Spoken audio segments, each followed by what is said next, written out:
And here we are, episode 8, the final episode of our Mechwarrior Destiny actual play campaign. Or at least season, if we decide to do it again. No promises, but we had a lot of fun with this, and we might just do that. We're also if any of us are left alive. Right. Well, the players at least should survive. So you can always make up another character, I suppose. I mean, it doesn't even have to be the same story, even when it comes down to it, because I'm curious to try out Mechwarrior Destiny with a group of people that are a mix of different things, not just all mech warriors. I thought it was great to start it with all mech warriors for the first time we try it, but it might be fun to see someone doing diplomacy and cons or radio chatter stuff while a battle's going on and aerospace fighters, all that. But yeah, here we are with this campaign. We've got to get through this one first. And yeah, the survival is definitely not guaranteed. So why don't we do a little bit of a recap just in case someone's tuning in for the very first time tonight, because I think you ought to be able to jump in and enjoy this epic battle we're about to get into, even if you hadn't seen episodes 1 through 7 yet. We are on a periphery planet, a small town called Medgar's Folly, a mining town.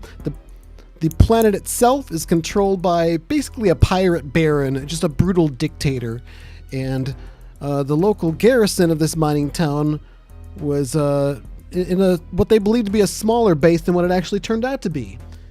Turns out there's a Star League base built underneath that was a terraforming facility of some kind, and our intrepid adventurers here all teamed up to go in and steal some battle mechs, managed to take the base and help overthrow the garrison that was keeping the town under the Baron's boot heel. But there have been a couple retaliations, but now the Baron's serious. He's hired a mercenary company called the Macross Marauders, which is led by a lady named Hermione Gold. And I'm not sure if John Texas Crow would agree with the designation of lady in reference to Hermione Gold. She's known to pack Inferno rounds in her SRMs of her Shadowhawk. Well, this small town with basically a lance of mechs and a few oddball thrown together irregulars to defend it is facing an entire company of enemy mechs, light, mediums, heavies, backed up with aerospace fighters and attack helicopters. Help us. It's however this goes, it's going to be close, it's going to be brutal, and there's still one other complication. Ava Rogers, your character Finn, has something extra on the line in this fight. Yeah, I'm still not sure how to handle that. Your brother has been kidnapped by the Baron himself, who gave you a call and let you know that you might want to consider whether you want to win this fight or whether you want your brother to survive. Yeah. Why do I do this? Why do I give you family members? You know why. All right, so going into this battle, all along, I should say, we've been doing this as an effort to, have fun playing games together, but also raise money for a charity called World Builders. Worldbuilders.org is their website. I recommend you check it out. It's essentially a geek-based charity that sends money to other charities, most notably Heifer International, who helps people have, animals, and essentially helps people in countries where there are I'm horrible at explaining this. There's not such great food security, and this can really make a difference in a lot of people's lives. So far we've raised, YouTube took a cut, but I'm going to give the whole number for the purpose of what people have donated. $60 plus another $25 was announced by someone on Twitter who showed us a screenshot. We're going to count that. And what we're going to do in this is total up all of the donations from the super chats that come in during the stream, as well as anything. If you screenshot your donation to worldbuilders.org and tag John Texas Crow or @MechTexas on Twitter, he'll let us know, and we'll get credit for that. And what that will mean is every $10 gets them a plot point that they can spend on battlefield support. It represents the support of the townspeople of Medgar's Folly. So essentially, your support out there of World Builders gets translated into support for the characters in their hour of need. We have great need. Yeah, a 10-to-1 ratio until we hit $200. After that, it's going to cost $50 for every additional battlefield support plot point. So somebody wants to drop a couple grand, amazing. It's not going to be too over the top. They're just not going to be able to plot point their way out of the entire battle. But I think it'll be helpful. Let's just go over some of the quick battlefield support options that you can do, so everyone's on the same page with that. I don't have that page in front of me. Give me a moment. Yeah, I've got it right here. Oh, why don't you go over it then? Yeah, so Thank here's you. the battlefield. Your donations can help us get plot points, and then we can spend those to get battlefield support. So an armored platoon, represented by, in this case, it would be mining trucks that have lasers, mining lasers attached to them. That's a 3-point cost. And then we have anti-aircraft battery, which would be really nice, and that's a cost of 2 plot points. And then our infantry platoon cost, which represents conventional the locals that are armed with heavy weapons, and that's a 1-point cost. There's a group of battlesuit guys that are running around, and that's a 2-point cost to call them in. And also, it's mechanically like artillery barrage, but we're calling it by setting placed seismic or mining charges, and that's a one cost as well. So those are the costs on there. Yeah, all those things are ways that they can be supported by your donations. One other wrinkle as well, I have a secret number that we haven't hit yet with their donations. If we do hit this number, by the time we get to the midpoint of the show, the players will get some sort of special advantage or bonus that represents the solidarity of Medgar's Folly, everyone getting behind them. If we don't hit this number, this represents maybe the elders hedging their bets and working out some sort of betrayal that's going to be very bad for them, on top of the very bad they're already facing. So please, everyone, dig deep. Get your PayPal accounts or credit cards ready and do some donations to help people be able to eat and help Medgar's Folly not get stomped.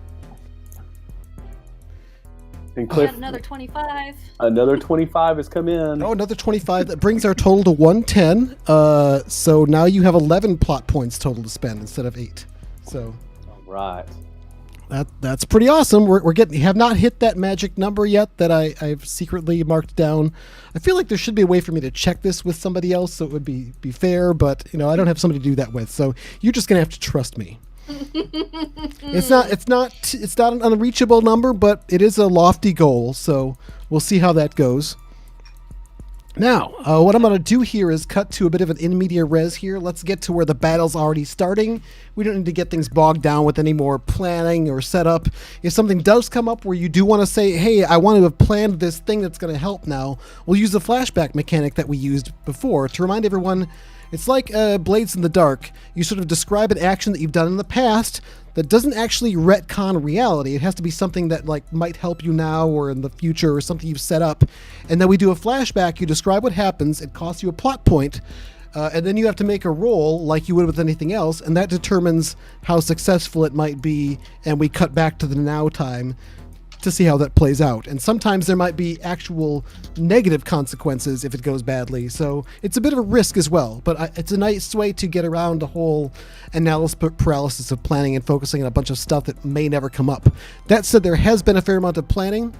I don't really feel a need to go too much into that because it's all covered under what we talked about with the battlefield support options. Just got a $5 donation via Super Chat. Oh, Jay sweet. Rodriguez. Thank you very much. Yes, Puts us at Jay. 115. Not enough to get another plot point yet, but it's halfway to the All next adds up. number 12. Yep. Awesome. So to remind you all, you each have your edge refreshed. Last chance to spend some experience points. And you start the session with 4 plot points, in addition to this extra pool that is currently sitting at 11 that you can use for battlefield support. Okay. All right, with that, you are all in your mechs, getting ready for trouble. There have been some sensor pings here and there over the course of the last few hours. You think there's been a couple more fighter sweeps, but they've been keeping their distance. and just about, it's getting to be late afternoon, and Ian Warden, who is in his Marauder, patched in with a variety of sensors that are laid about the area, as well as the basis sensors and the sensors from the Demolisher you have on standby, and Finn's Locust, Bradley's Valkyrie, and John Texas Crow's Phoenix Hawk. You pick up on some seismic sensor data, which is almost undoubtedly battle mech activity. Just on the far reaches of the outside of the sensor range, you know it's coming. And that's when I want, let's see, one of you give me a perception roll. I can do that. My perception just caught another $5 from Sailing Master in the super chats. Oh, Hey. puts us up to 120, so 12 plot points. 12. Thank you. Alright. Perception 2d6 plus not a great start. Oh, 9. no. And I'm not using my edge right now, so that's a Nope. 9. 9 versus my total of 11 here. So you Yeah. unfortunately don't detect the incoming low-flying Leopard class dropship until it's already speeding past your position, like flying right overhead. It starts to pop up as a blip with identification.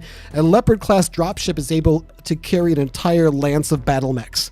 Just as that's happening, Ian Warden, you're picking up on your seismic sensors are identifying these signatures now. Not just seismic, but also other various sensors are identifying the incoming lance as medium mechs, ranging in tonnage from 45 to 55 tons, 4 of them. You don't quite have resolution on what they are, but at least one of them is a 55 tonner. Oh boy.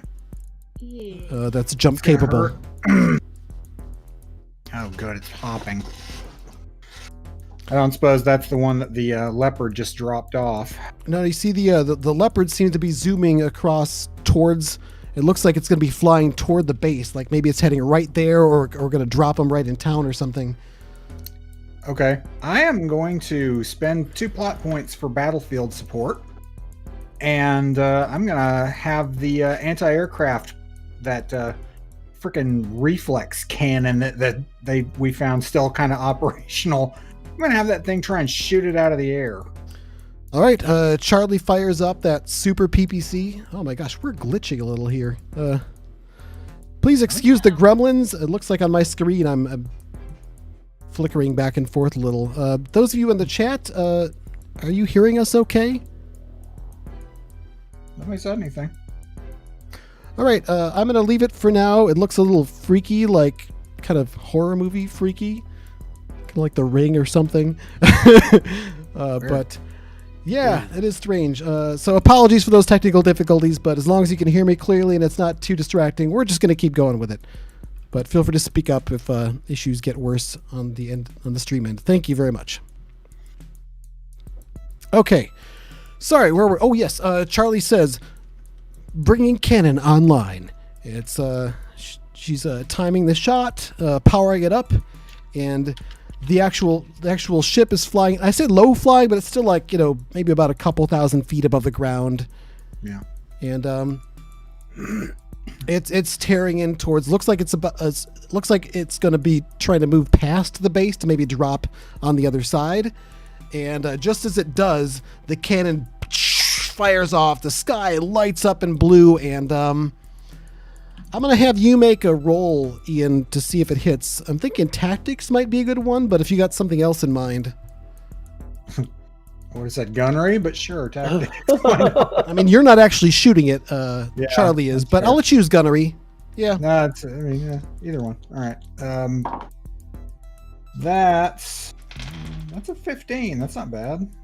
All right, versus a 12, that's a hit. Yeah, so the leopard flies into it, hits it, and it's like just subsumed with the light that crackles just beyond out into space.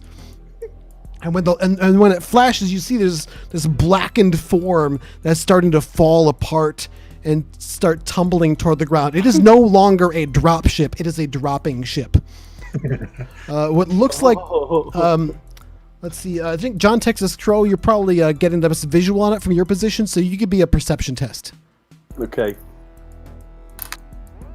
So that is a 8 plus 2, so 10. Okay. Yeah, against a 5, I'm going to roll 2 dice against you on this. So what you see is falling debris. It looks like some of it is chunks of the ship, but then you recognize battle mech forms in that. There's a couple of those mechs that like large mechs with like just the guns for arms. You think one of them is a warhammer, the other one might be a rifleman, and they're just like tumbling down out of the sky. You don't see any sort of extra attachments on them or anything. You do see as one of them is falling, one of the mech warriors ejects from one of them. But you see 2 other forms begin to flare from the bottom of them as they start coming toward the ground as 2 jump-capable catapults. They go out of sight just beyond the mountain on the other side of the base. Okay, I'm going to call that in and get on the... This is great shot. It looks like we downed the leopard class, plus looks like 2 heavy mechs, and it looks like 2 jumpers, maybe catapults, just came down behind that ridge. All right, so that was the heavy transport. Damn about the catapults. We can't let them stay up there. They'll be pounding us at range. You can see now the aerospace fighters fly, sort of do a buzz over that, and you think now they know you've got that big cannon. They probably noticed that, but it seems like they got a good flyover and probably got a good image of it before the cannon was able to be retracted to be concealed again. But that was a pretty good shot. You see the other blips seem to react. They start to pour out a bit more speed. 2 of them jump. One of the mediums starts to get ahead of the other ones, and it gives your sensors enough information to identify it as a cicada. It is a medium mech as fast as a locust, but it packs a PPC. Mm-hmm. Other than that, you're starting to see more blips now. It looks like another lance of mechs showing up as lights. And now there's some signs of additional aircraft. There's a formation of 6 VTOLs above and behind them, probably those Warrior H7s. They're not quite in combat range, but you've got less than a minute to contact. What do you do? Bring me my brown pants. Yeah. That's another, maybe one of the less popular John Texas Crow songs. It's like a B-side. I'm singing right now. May have to popularize that one after this mess. That's right. That's right. If we survive. That leopard pilot's probably feeling that right now. Yeah, I think right. I'm not sure the leopard pilot's feeling anything right now. Yeah, so. that thought is punctuated by a final as somewhere beyond what the large bulk of the leopard hits the ground. You can sort of imagine the mechs hitting and skipping and bouncing around and falling apart in all these pieces as well. So yeah, that's a good 130 or more tons of, well, let's see, 135 tons if I'm doing the math correctly. Right. Of mechs you won't be having to face. That's helpful. That Good helps. start. It's helpful. 2 down, 10 to go. All right. Yep. Yeah, Bradley says over comms, oh boy, that was a good shot, but I mean, if that's just part of what they got. Yep. If they've got 2 catapults on the mountain, they're going to start raining down hell any minute. Mm-hmm. That's a problem. We'll probably be able to get targeting telemetry from the others as soon as we're in sensor range too. Not good. Yep. Plan. All right, I'm going to spend one of my plot points at this moment because I know and I recognize the mechs, the catapults. I remember from my time running with this crew that I know one of the catapult pilots, and his name is Ryan, and I'm going to reach out and open a comm channel to him and where he used to go now and get on the line with Ryan. So I'm going to click over Ryan. All right, go ahead and give me let's see, what's that? This communications roll.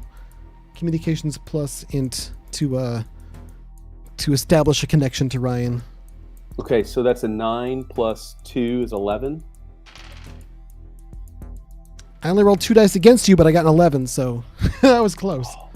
Wow. So yeah, you spend a plot point. So you think you come up with like an old sort of a backline comm channel that you know that he used to use to keep in touch with certain people, maybe underneath the radar, so to speak. You hear a voice, "This John Texas Crow. What the hell?" You know exactly who I am, Ryan. And here's the thing. Why are you calling me? You should be running. Well, I This ain't Baron's running got it anymore. out for you, Yeah. but not as bad as Hermione does. Well, yeah. We all know about that, but there's something you don't know about Hermione that I know. And it's time for you to hear the truth, and in a second, you're going to have to make a decision. Because remember when you lost Sylvia, and we were all sad about that accident? Don't you talk about her. Don't you dare talk about her. Don't Ryan, you pull it those wasn't- strings. It wasn't an accident. She knew. Hermione knew. She knew that you were going to take your catapult, that you were going to run off with Sylvia and leave the unit. She's the one that had Sylvia killed. I've got the receipts, Ryan. Bullshit. How could she have known? Nobody That's knew. It's the reason why I got out, is because I knew, and she offs everybody like that. This is your chance. You can stand with us, or you can keep enabling her. You know what she is. She's crazier than an outhouse rat. You need to turn on her and stand with us. Let's make this right. Go ahead and give me a, I guess this would be more of a negotiation type role. Yeah. I'm horrible. It's not I still really- haven't memorized all the names of the skills in this. Like, this kind of skill that does that thing. You have one of those? Roll All a right. talkie skill. Yeah, I do the rolled it. talking thing. A talkie skill. This isn't my best talkie skill. That's my second best talkie skill, but I rolled a 10 plus 5 for negotiation. All right, I rolled 4 dice against you. I got a 4, a 3, a 3, and a 2. So you feel like you're getting through, but that's when the enemies start getting into long range, and you're starting to get alerts from your tactical computers letting you know that that you're being targeted. So Ooh, what you another see? $5 donation. Oh, nice. Puts us at Hey, 125. Thank All you. right. You're Not- again. Jay, Not quite to another plot point yet, but almost there. I'm gonna, as soon as the long distance target locks come on, I'm gonna just switch and say, "All right, I got a party, but you got a choice to make." Click. All right. So yeah, what you see now is just coming around some rubble is moving up ahead is sort of this dust plume at the center of it. What looks like an oversized locust, and the front of it is starting to light up blue as the PPC charges. All of the enemy mechs are going to be within, I'm going to say at the far end of long range, except for the cicada, which is closer end of long range at this point. And the helicopters are just above them. Now you're getting even more detailed information, identifying a Shadowhawk, a Hunchback, a Blackjack, and the cicada. The other light mechs aren't quite entering range yet, so you can't quite get a line on them, but they all seem to be 25 tons or less. Hey, another $5 donation. from Oh, Trevor Robbins. that puts us Oh, at 130. So yeah, you get another plot point. You have what will be 13, but you spent I think 2 of them. 2. So you're now at 11. 11 bonus plot points. Awesome. So Okay, so we're back up to 11. And I'm gonna key real quick and let them know that Shadowhawk is Hermione Gold.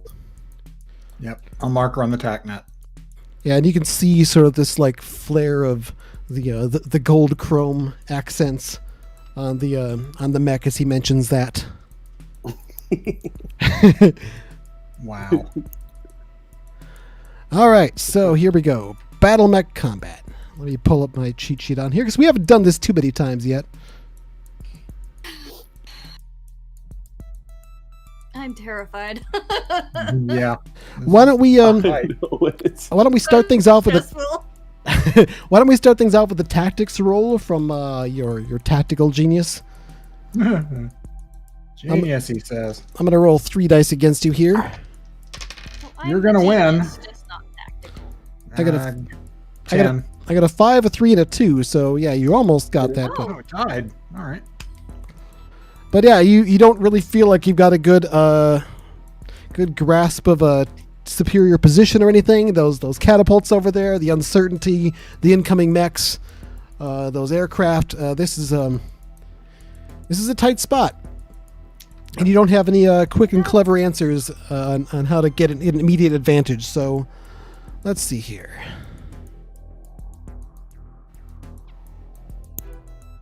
Should have had this page up to begin with. All right, so we start with movement.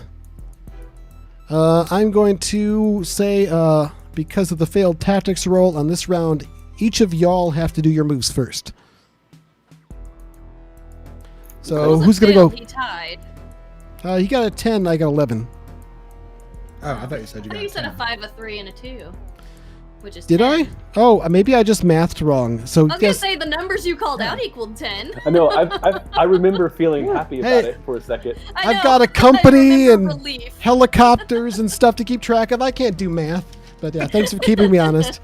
Because I remember that relief when you called out your numbers. Okay. Ah, so- right.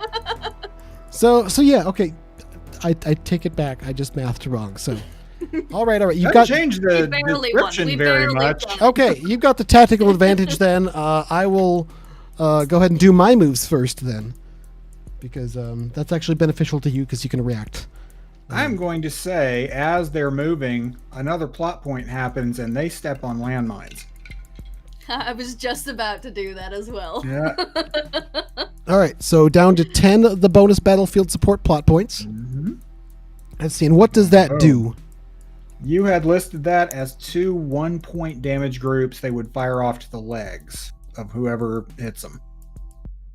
2 1-point damage groups to 2 ground targets. Okay. So which targets do you want to pick? I'd say the cicada is probably going to be the first one to run in there. Okay. Mhm. And it's the second one. I'm going to say, who's jumping? Is it the Shadowhawk? And the blackjack. Shadowhawk and the Blackjack. I'm going to say that Hermione has the bad luck of landing on the other one. Ooh, she's gonna be mad about that. Yep. Yeah, there's some explosions. They do some fairly minor damage. Surprise more than anything at this point, but it's softening them up, blowing off chunks of armor. All right. I think instead of slowing things down and rolling it, I'm just doing 1 point to each leg for that because that makes sense to Yep. me. All right. They move up then. Let's see. I said they were all at the far edge of long range. The Shadowhawk gets to the close end of long range, joined by the Hunchback and the Blackjack. The Cicada actually moves up to the close side of medium range, and looks like they're picking their target. Now you can respond. Oh, I should say also the helicopters all move to the close end of long range as well, flying above the mech lance. All right. So we've got helicopters at what range? Everything's at long range, except for the Cicada, which is at medium range. And as far as how we break down the hex ranges or whatever, they're all at the close end of their range categories. Okay. All right. Again, the light lance is not yet within combat range. Right. Imagine they dropped outside the regular field after they saw the heavies go down. All right. I'll go first. Why not? I am going to back up, put them at the, for me at least, the far end of their range categories. That will actually put back the and towards Cicada, the mountain. and that will actually put the Cicada into long range for you. Okay. Crap. I'm gonna have a hard time hitting that Cicada. That thing is much faster. That speed penalty is gonna hit me a lot. I'm going instead to aim for some of the helicopters. I'm going to start with them. Try and Okay. pick some of them out of the air. AC and PPCs at them. Let's resolve the rest of the movement first. Okay. No, actually, let's do the shooting as we go, if you want to. It's up Since to you. seem to. Okay, so who are you shooting then? Helicopters? Yeah. Let's Okay. Start with the PPCs. They are at long range. What's their movement? Their movement is 4. They're Yeah, I pretty might fast have and an small. easier time hitting the cicada for that matter. But It's about the same for maneuverability, actually. I committed. I'm gonna do it. All right. So that's a big negative. Damn. Well, I rolled like that's- crap. Oh no, you believe me, I rolled worse. In fact, I don't think I can possibly hit them. They're too fast for me to hit. What's your total? If I take into account their all the penalties I have, Your total penalties, I think, are -4, right? no, because they're at long range. It's -4. With a ouch. penalty of 2 for the movement difference. So yeah, 3. Okay, yeah. So it Yeah. goes in the general direction of the helicopters, but nowhere near precise enough to be even a close thing. They don't seem to break formation at all. Can't imagine they would. I'm gonna go ahead with the AC. I might as well try and fire it. No heat, so yeah. I managed to roll worse, if that helps. It might. This is with all those same values. This was a 9. Yeah, I got a 7, so you hit. Oh, all right. How much damage? One of them takes 2 points of ballistic damage. All right, let me give him a piloting roll. I succeed. You blow off most of its armor. Anything beyond that would be a one-shot. Yeah. Okay. All right, go ahead and calculate your heat as we move on. Who wants to go next? Yeah, I'll go next. I'll kind of come up and move kind of in line with Ian's Marauder, and I'm going to do the same thing. I'm going to try to just focus with a large laser at long range and try to take out that that helicopter. Target a different one or the same? Same one. Okay. So that would be a -4 for range and -1 from the movement. another -1, so a total of -5. Unless you also want to jump for your movement to get that bonus. No, because I don't want to risk my my urban mech. Okay. Going wonky right now. It's such a reliable mech. Nothing's gone wrong, right? Yeah. No offense, Finn. No offense. I did my best, okay? It's pretty good. All right, a 6. 6 total? That's Uh-huh. not going to be good enough. Okay. You get close, kind of cut between them, and it's starting to veer and give off smoke. Definitely having some trouble, but still in the air. Okay. And then, I guess, so what are you up to, Finn? Feel like this is going to be bad choice, but Finn is making rash decisions here. She's going to go play with the cicada. All right, are you going to close to close range and open up with your machine guns and everything? Yeah. Or are you going to do Yeah, something? Okay. She's closing in. All right, Short so range. you could easily close into short range, or even point blank if you want. Point blank is better. Is it? Yeah. For Well- you. That way you can kick. It also opens you up to being kicked. It opens you up to being kicked. It takes you into a range penalty for the PPC that thing carries. There is And of that. course, it's got some short range weaponry too. Yeah, it looks like a bigger version of your mech. Right. I don't like this. Point blank it is. All right, so you go zooming right up to it, kind of probably circle around part way. So you're at point blank range to that, and you are you're actually within medium range of everything else. Okay. Yep. All right, so go ahead and open fire. You have you do not have a movement advantage. Actually, you're just this thing is just as fast as you are. It's got a much I bigger don't like engine, that. bigger target. So go ahead and take your shot. Take it. I'm guessing it's medium laser and then machine guns. Okay. That is a 10 with the laser. 10 will just hit. Roll for location. 7. 11 for location, the torso. All right. Yeah, the Two torso damage. sort of glows, and some of the armor melts away as you deal damage to it. This thing's got a lot of armor on it compared to yours. Looks like it could take a few more of those hits. But machine guns follow up. Yeah, it might help if I roll d6s and not d60s. Count the d60s. Yeah. Go to the D60s. So that is a 12 for my machine guns. That's going to hit. Nice. Yes. All right. Give me another location roll. 10, the left arm. 2 more damage. All right. Again, it's got one of these little flappy things that can barely be called an arm, just like the ones on your mech. But one of them has a lot less armor on it. Quit disparaging my mech.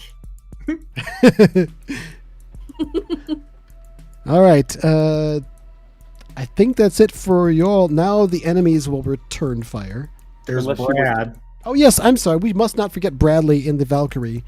So what is Bradley doing? Come on, Chicken Little. I guess, Ian, you being the leader, sort of, I'll allow you to sort of call the shots for him for now. For now, Bradley is going to stay at long range as much as he can and open up with his Valkyrie's LRM-10. Targeting helicopters or something else? I would say he is going to go ahead and try and target that cicada. Okay, that's at medium range to him right now. All right, then he has no penalty to fire. It's a -1 because of movement difference, Yep. Come on, Chicken Little. unless he wants to jump as part of it.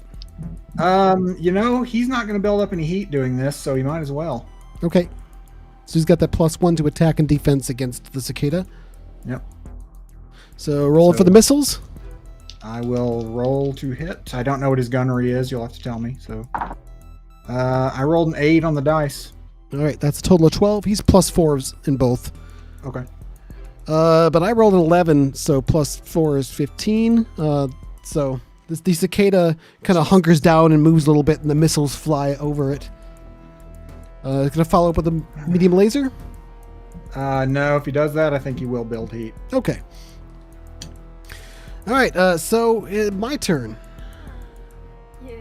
So the initial response is punctuated by this huge sound that some of you may recognize as an AC-20 firing off, as the Hunchback sheds about 1/8 of a ton, launching a giant slug at the Locust, trying to obliterate it my in one word. strike. Rick. So he's got a -2 because of the movement difference, because Hunchbacks are slow. He's at medium range to you with an AC-20. I think that's -2. So total of -4. Go ahead and roll your piloting plus reflexes. Yep. Math. 13. 13. Okay. Yeah, you hear that sound just sort of reflexively duck down, and there's this whoosh of air as this giant slug flies past you, and it actually, it's so heavy that it descends to the ground within your field of vision and skips off, just carving off chunks and rock shrapnel wherever that is. Fortunately, that's not where the town is. I don't know if my heart's gonna survive tonight. All right, the Shadow Hawk is firing off its LRMs and its AC-5. I think it's going to target that Phoenix Hawk. Almost like she knows who's in it. All right, so John Texas Crow, I got, let's see, movement is even up on this, so I'm just -2 for range. Okay. Make your piloting plus reflex rolls to avoid 2 incoming attacks. Okay. I rolled a 14 on my piloting on the first roll. Do I All right. roll twice? You easily avoid the AC-5, but there's missiles coming at you as well. Hey, we got a $2 donation from Oh, the that Ronin. one- AC-20s are scary. Sweet, thank you. Puts us at 132. And I rolled a total of 9 on the second roll. Missiles are going to hit you with a 12. Okay. Only one of them clips you in location 3, which is Right arm. Yes, right arm takes a point of damage as one of the missiles hits it and explodes, blasting off chunks of armor.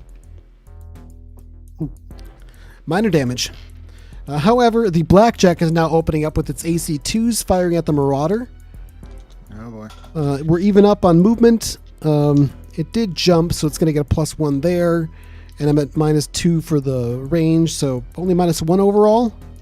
Jeez. That's probably going to hit me. I only rolled a 10. No, I'm sorry, an 11.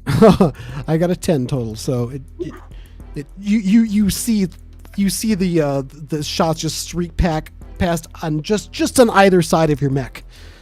Don't be so defeatist, Trav. And then the Cicada follows up with a bolt of blue in your direction. Give me another roll.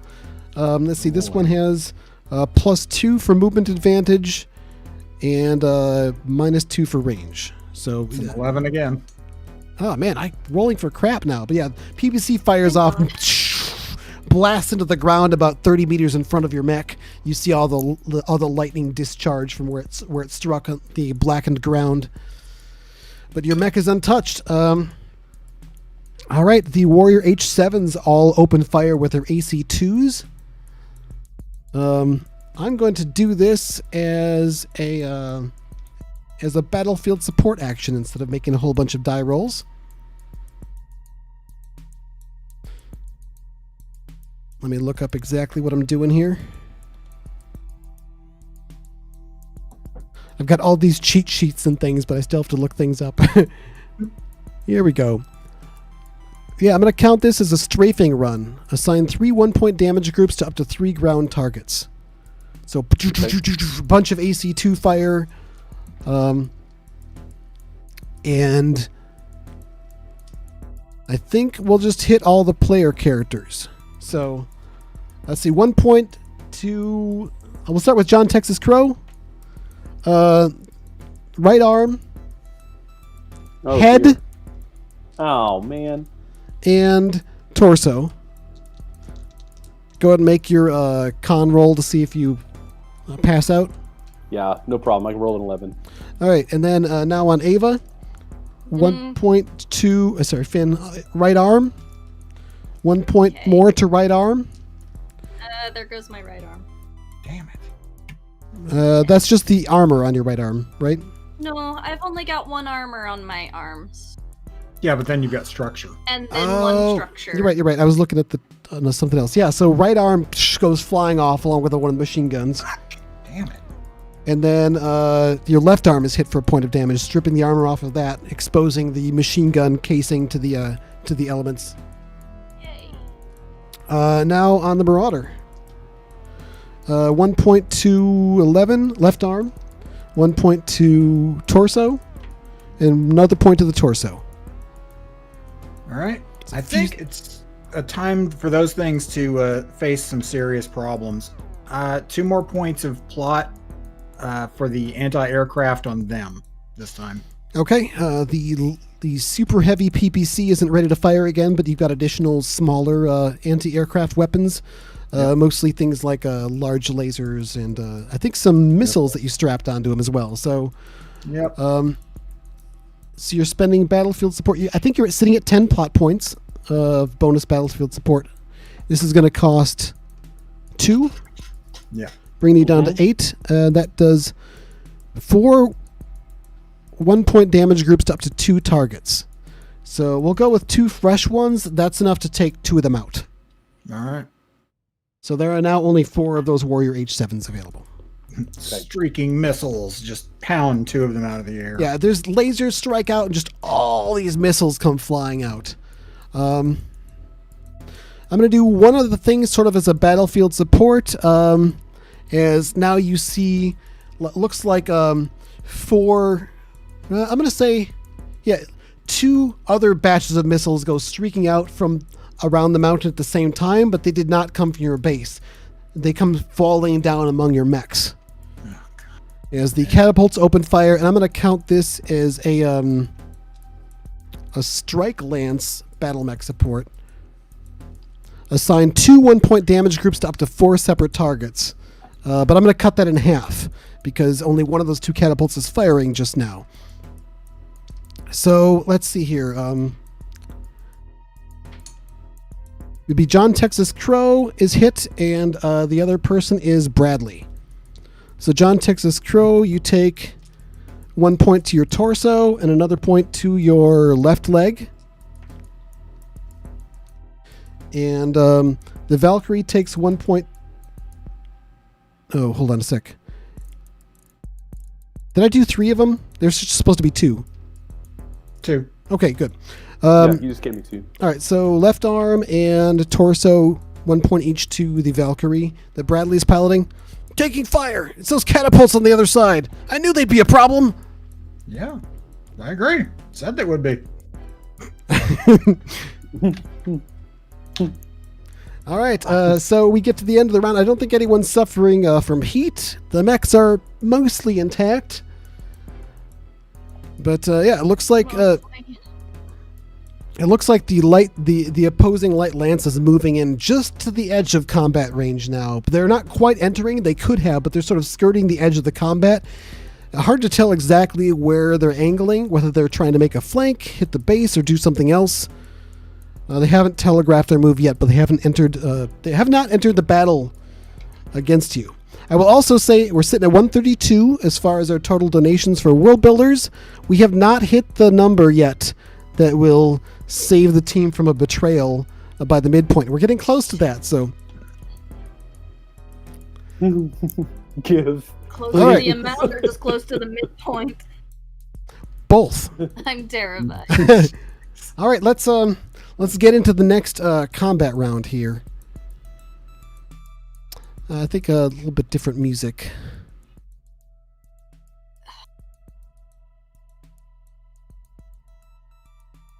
I am so tense right now, it's not even funny. I know. Mm-hmm.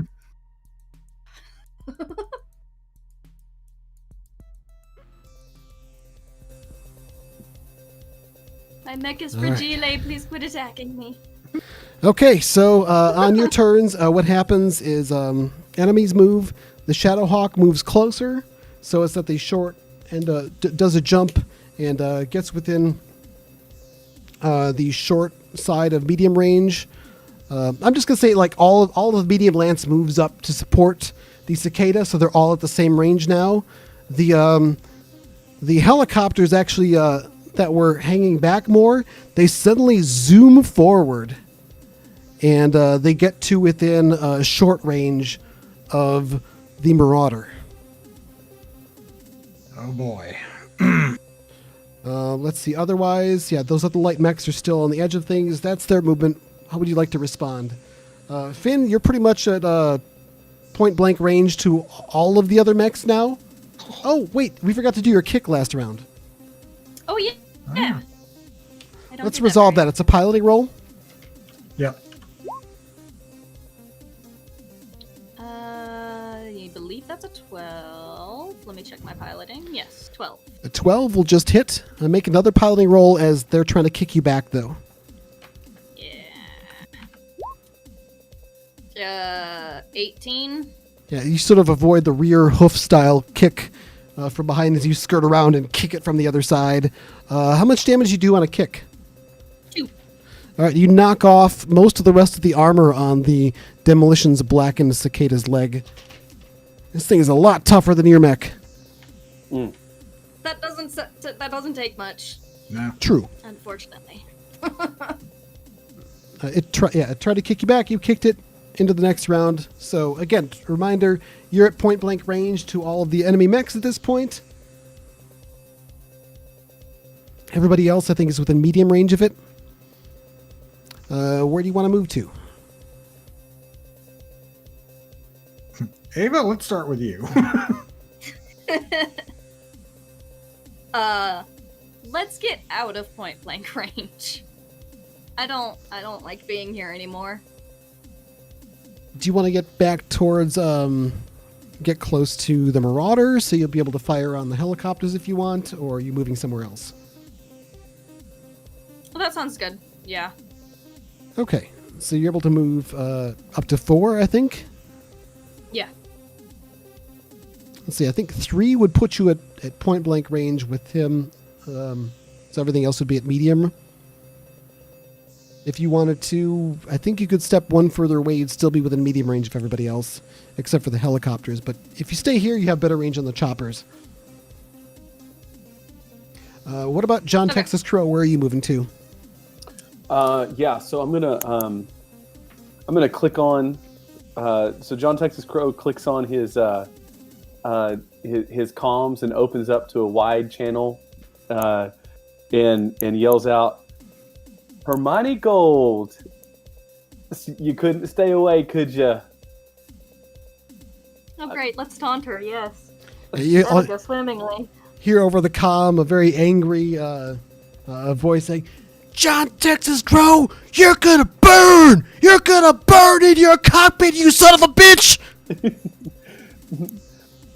Baby, you always had a way with words. I'm gonna click. And I'll jump. So we're at medium range to them right now. Yes. Yeah, I'm gonna stay at oh gosh. Yeah, I'm gonna go ahead and fire my jump jets and try to gain an advantage on the cicada, and Okay. I'm gonna stay at medium range. Okay. Sounds good. All right. Time to open fire. Wait, did we skipped Ian Warden? I'm sorry. Go ahead. Ian and Bradley, actually. Ian Oh, yeah. Bradley. I keep forgetting him too. So I'll say Bradley will back up, and he will continue to jump to do so. He's jumping, I'm going to say, against the cicada. okay. Might as well. We're going to take that thing off the battlefield, even if it kills all of us, apparently. Ian, on the other hand, he's in short range with nearly everything at this point, and frankly, that's his perfect range category. So yeah, he'll maneuver in the space and otherwise stay there. Okay. Do you want to open fire? Or do you want to see what they do first? I might as well open fire before they do. All right. Firing Take your first shot. is always an advantage. Aiming for the helicopters again because they are annoying as hell. AC5 and medium lasers. All right, so AC. That's not bad. 12. That's going to be a hit. All right, that's 2 points of damage to one of them. Hopefully, right. the damaged one already. Might as well start with that one. Yeah, you pick that one off, and it explodes in a spectacular fireball. Nice. Yes. All right, 2 medium lasers. This is an 11. I got a 13, unless you want to make me re-roll it with edge or something. You know what? I kind of do. I want you to re-roll what was your highest die? It was a 6. Re-roll it. It's now a 4. That puts you at 11. So you hit. Tied. How much damage? 4 damage. All right. You have to take one of them out completely. Yep. It just again explodes in a spectacular fireball. I'm I'll gonna say it leaves 2 of them. at least 2 of them that are firing with their short-range missile launchers, all at the Marauder. So make a defense roll for that. I'm actually going to roll for them to shoot this time. Just once for both of them, though. All right, 13. I got a 13. Ties go to the attacker. So You sort of brace for the impact, but they explode just before they hit your mech in a fiery burst, just covering your mech no. with inferno rounds. Add. Let's see, these are SRM4s, and 2 of them hit, so you gained 4 heat. Oh. Your mech is currently just covered in flaming fuel. Like all of you, it looks like his mech is just entirely on fire. Inside, you feel the heat spike. You can feel the suit just trying to compensate to keep you from cooking inside the cockpit. Oh boy. It's a good thing you fired first. Yeah, I guess Oh my. that's bad. Anyway, you want to spend a couple of plot points to kick in the anti-air defenses and finish the rest of these choppers off? I absolutely would under the circumstances. Yes. All right, you're down to 6 of the bonus plot points then. Just a reminder to the chat, you can add more of those by donating. Every $10 we hit gets them a different one. Currently, we're $8 away from the next plot point. Also, getting close to the midpoint. It looks like we're not going to hit that goal unless a miracle happens. The goal being the secret behind-the-scenes things. I'll let everyone know now. Now that we're on that 11th hour of it, the goal is $200. We're sitting at 132. So if somebody wants to pitch in $68 to save their asses, I don't mind shilling for money here because it's all for a good cause. World Builders charity. So worldbuilders.org. You make the donation there and tag at Texas on Twitter with a screenshot. We'll add it in there, or do the super chats on YouTube. Honestly, the super chats are more fun, but the direct donations get more of the money to World Builders because YouTube takes like 20% or something from the super chats. I noticed as I was adding up the numbers earlier today. All right, so where are we here? Enemies opening fire. Yeah, the Shadowhawk is opening up on John Texas Crow. She's going to fire her AC-5, LRM-5, and the medium lasers with the SRM-2 coming at you. So let's make it 3 defense rolls. John Texas Crow. And I get a +1 for jump for the. Oh, unless she. She jumps. You picked the cicada as your advantage, right? Yes.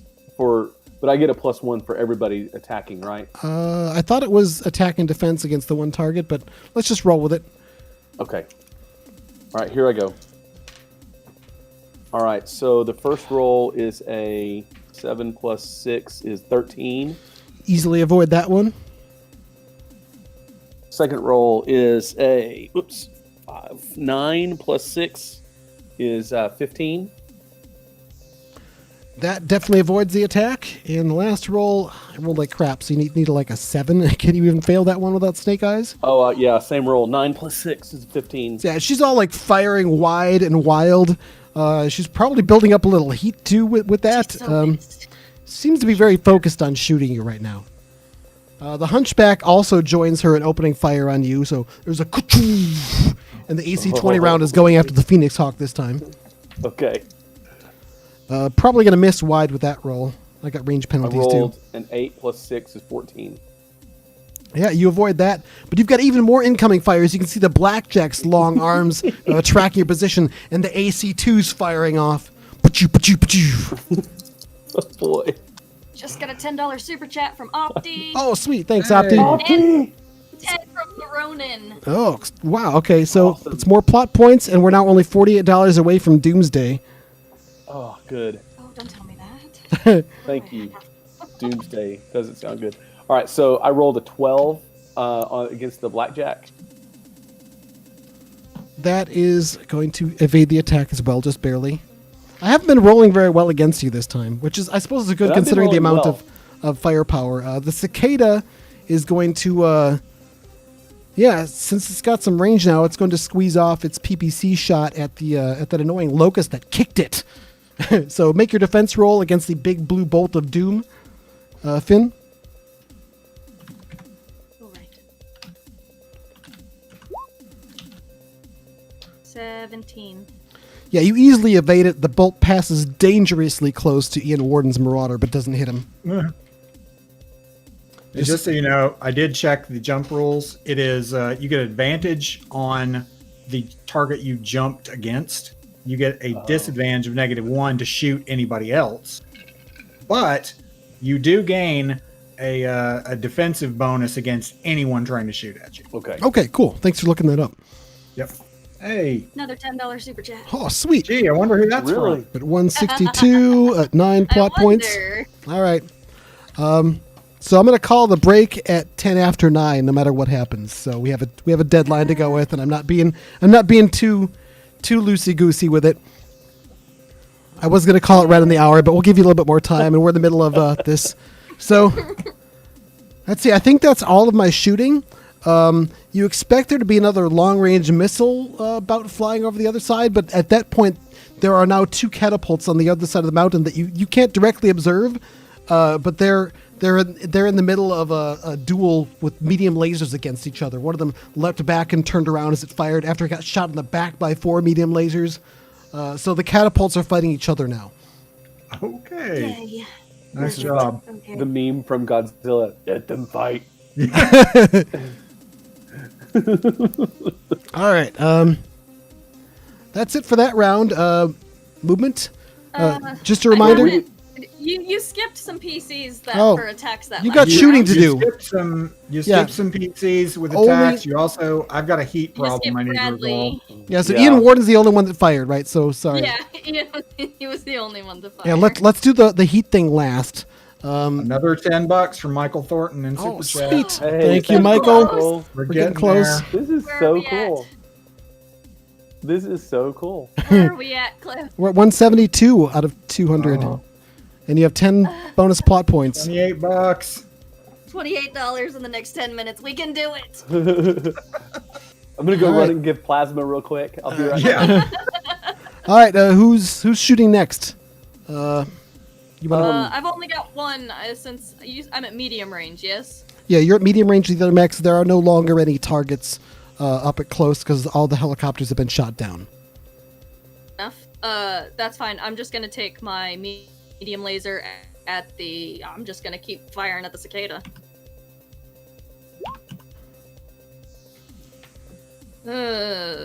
What is that? I think that's a 12. I got 11. So you're gonna hit Hey. Aha! location. All right. Location. 6. The torso again. 2 more damage. All right, melts more armor off. There's not much armor left on its torso. Okay. Okay.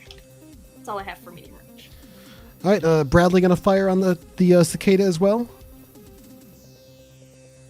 I think he is. Yeah, that's who he jumped against. So All we'll right, get a some- plus to that.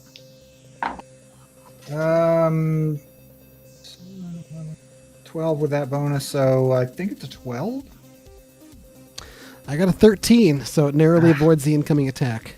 Damn it. Yeah, the missiles like land all around, but the cicada sort of zigging and zagging and just barely avoiding getting hit. And John Texas Crow, and I think Okay. you're the last one to go. Yeah, I want to spend another plot point, and this is where our demolisher heavy tank with 2 autocannons that has been waiting in defilade, kind of shut down, waiting for the enemy mechs to come in close.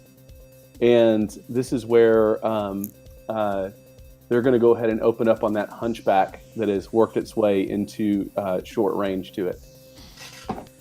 All right, well, I think we need some sort of role for this because this sounds like a flashback, planning to get this in place. I think tactics would make the most sense, but did you have anything else in mind?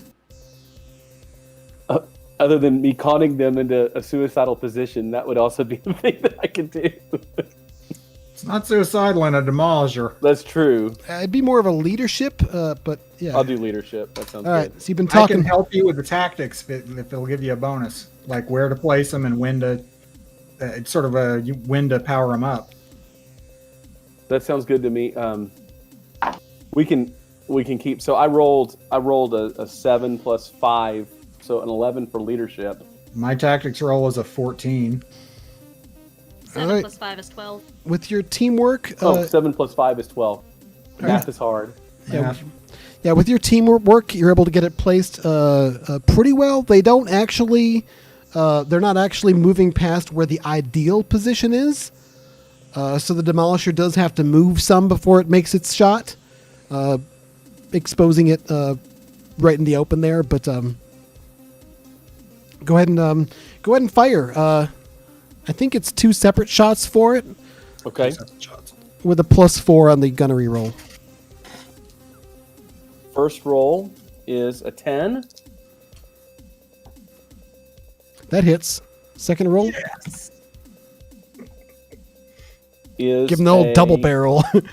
Yeah. Is a 13. 9 plus 3 is a 13. That hits too. I'm sorry, 9 plus 4 is a 13. So both hit. Yeah, roll locations, and that's what 7 damage 7 each. each. All right, an 8. It's a torso. So that's torso. Please. A 6. Also torso.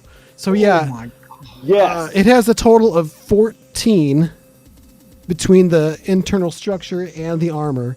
Let's just skip the critical rolls and just go to the part where, all of a sudden the hunchback, like the arms fly in separate directions and the legs just sort of like stand there and topple over as the torso itself just explodes and blasts out and just all this shrapnel in a cone away from it. And like the other mechs all sort of turn, and there's that demolisher tank with the two big smoking barrels. I'll right. say That's battle tech. Did we forget to mention we brought that? I thought you were leaving it in the base to protect it there, but I don't remember you saying exactly where you were going to put it. So yeah, hence the plot points. We did. I think we just hit our goal. We just hit our Are goal. you kidding me?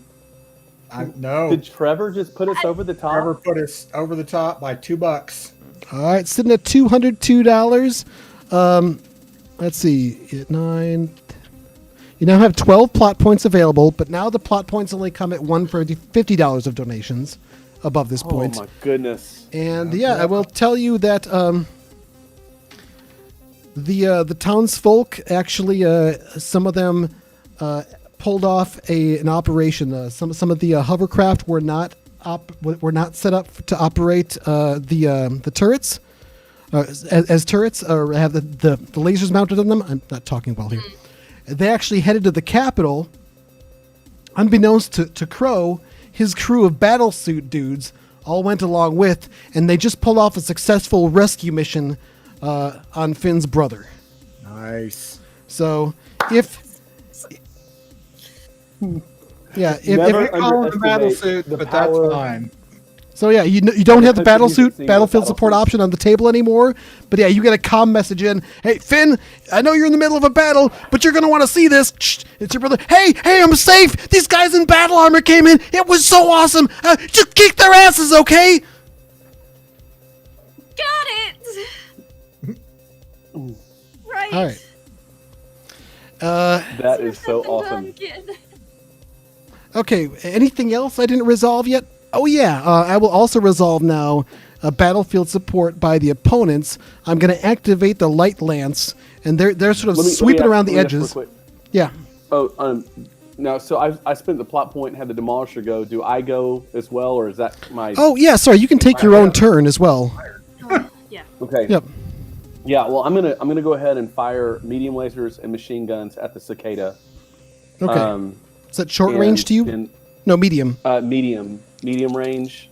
And I don't think I jumped against it, and it's fast, so that cancels out. So I don't think your machine guns will bear at this range, though. we're at medium range. Yeah, don't you need to be point blank or short for those? Oh yeah. You're right. I was looking at the wrong line. Medium lasers. So here we go. I need a. Well, I don't know what I need. I'm just gonna roll. Okay. I'm gonna edge that because I rolled a 3. Hold on. All right, a 6 plus 5. I got an 11. Minus 2 is a 9. That's still going to miss. I got a 12. Okay. All right. Yeah, at that time as well, you see the dark forms of a pair of aerospace fighters flying very low. They're going to do I'm going to do a battlefield support option. Is they're going to fly in, and they take out the super PPC emplacement.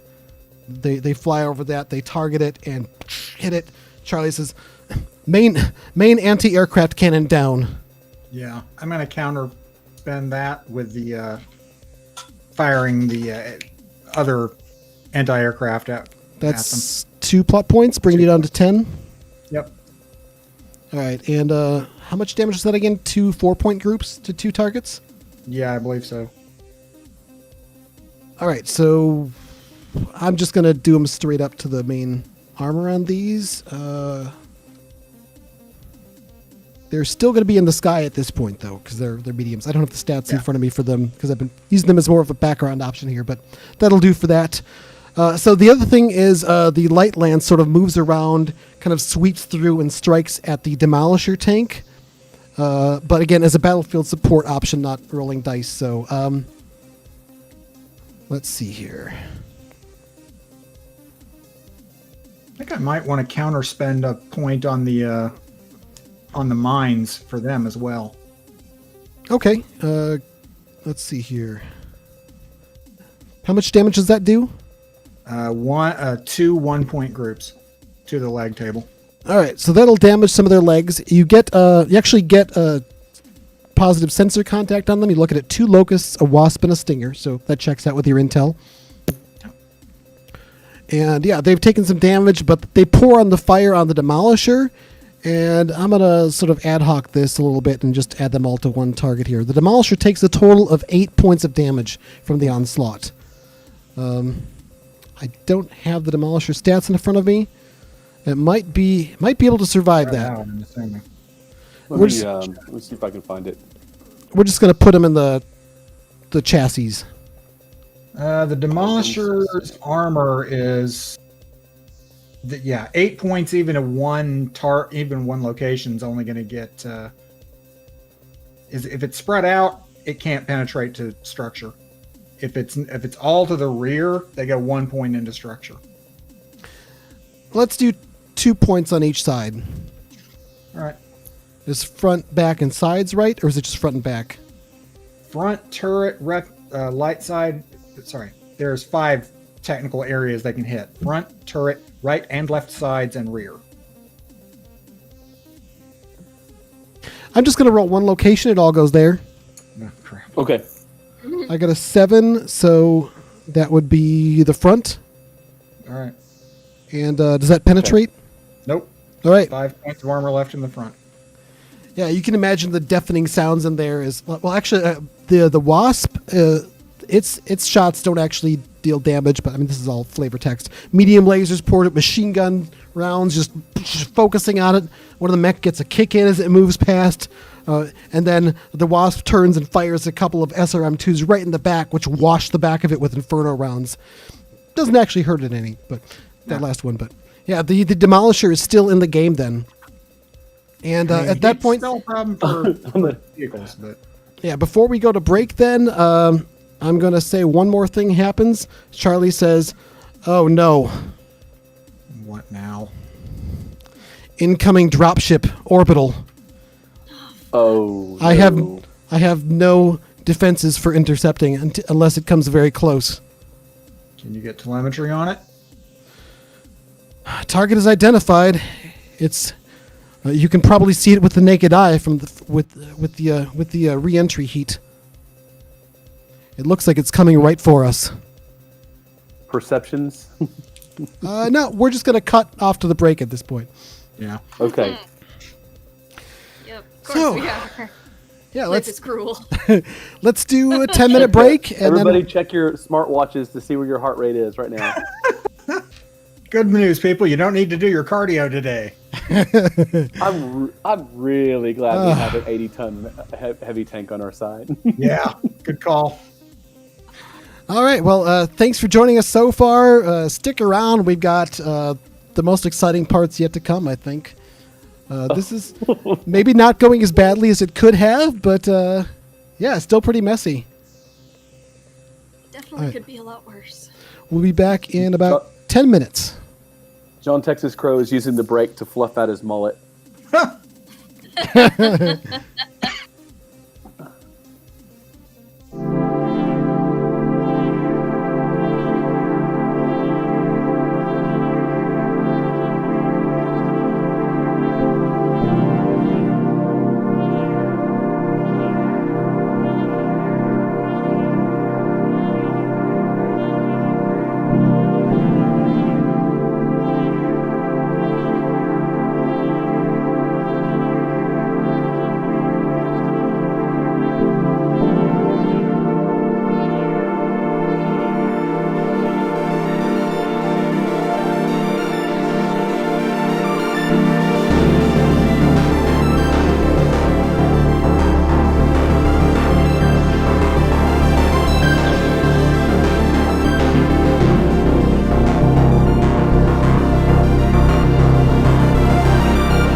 And we're back. All right, we need to resolve some heat issues because Ian Warden's Marauder is just a fireball right now from all those SRM rounds from the helicopters flying in.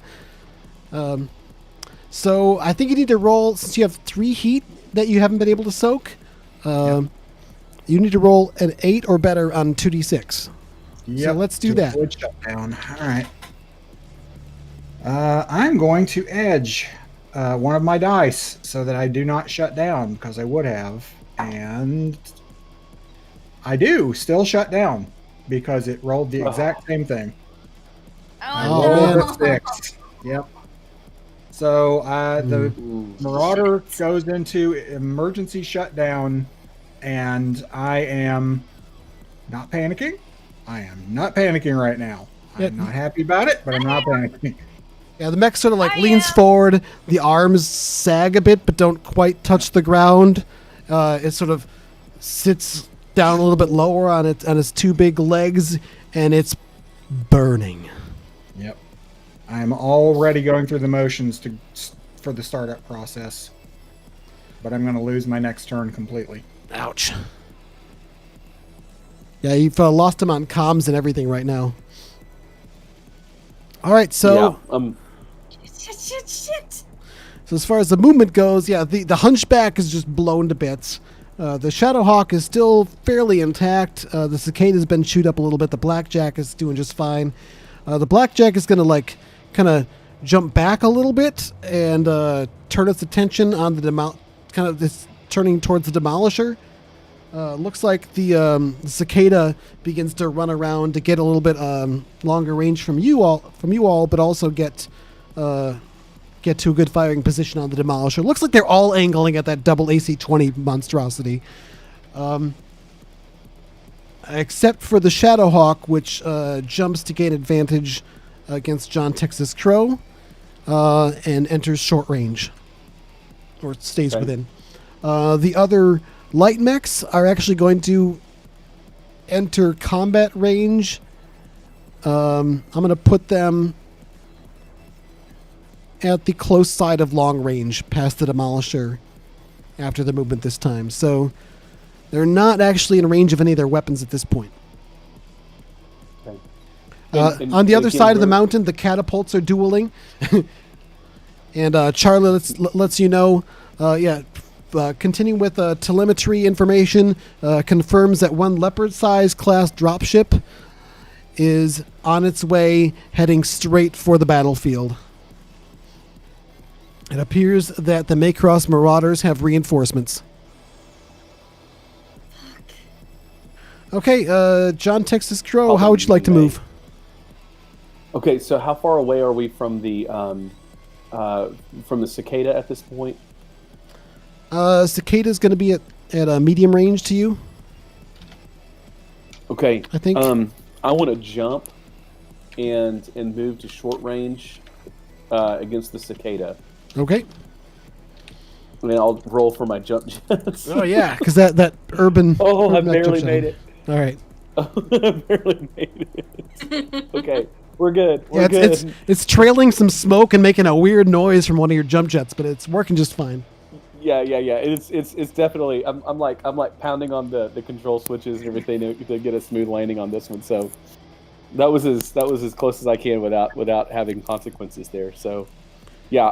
So I'm gonna get in range of get in short range of the Cicada, and in open fire on that with my machine guns and my medium laser. Okay. Medium lasers. I'm gonna say because we hit the goal, Bradley, who's been considering whether or not to bolt when things get hot, is gonna stick around for the rest of the fight.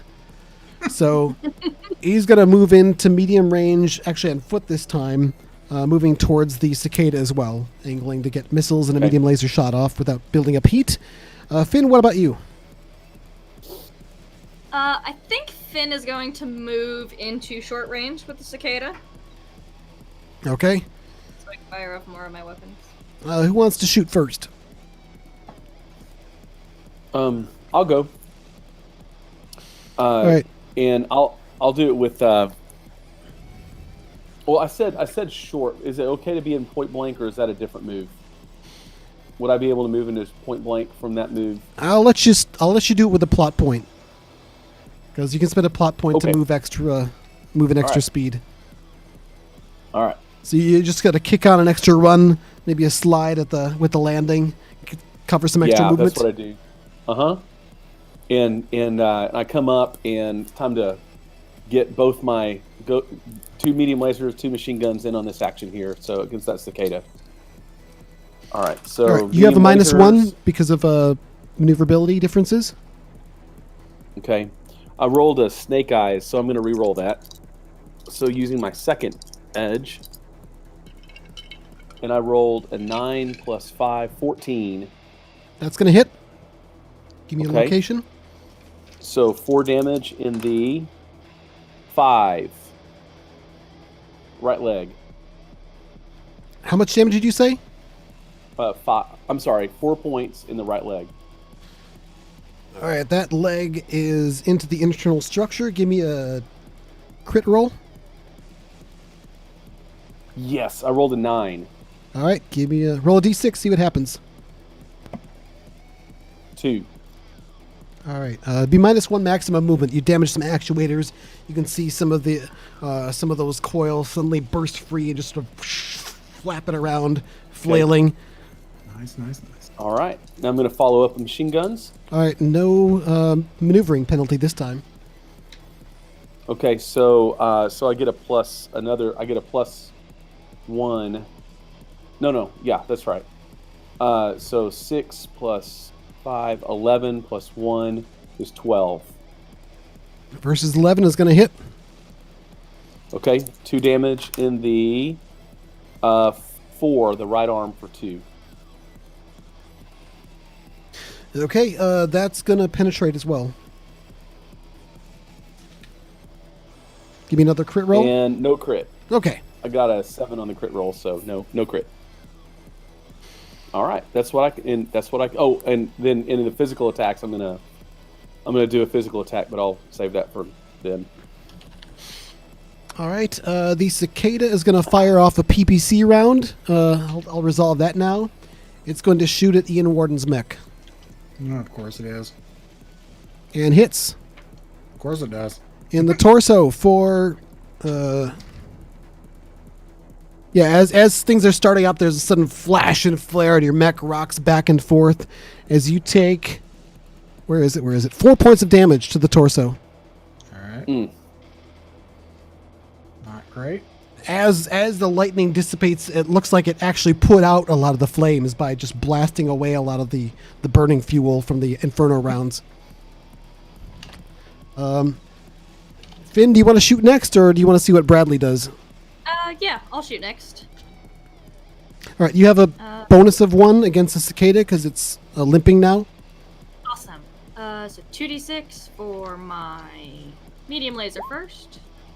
7 plus 7, I think. Plus 1 is 15. That's pretty good. I rolled snake eyes, so I'm just going to let you pick the location you hit. If you target either leg, you're going to leg it. If you target the torso, you'll strip the rest of the armor off, but won't finish it off. Let's go left leg. 2 damage. Okay. Left leg, you finish off the left leg, and it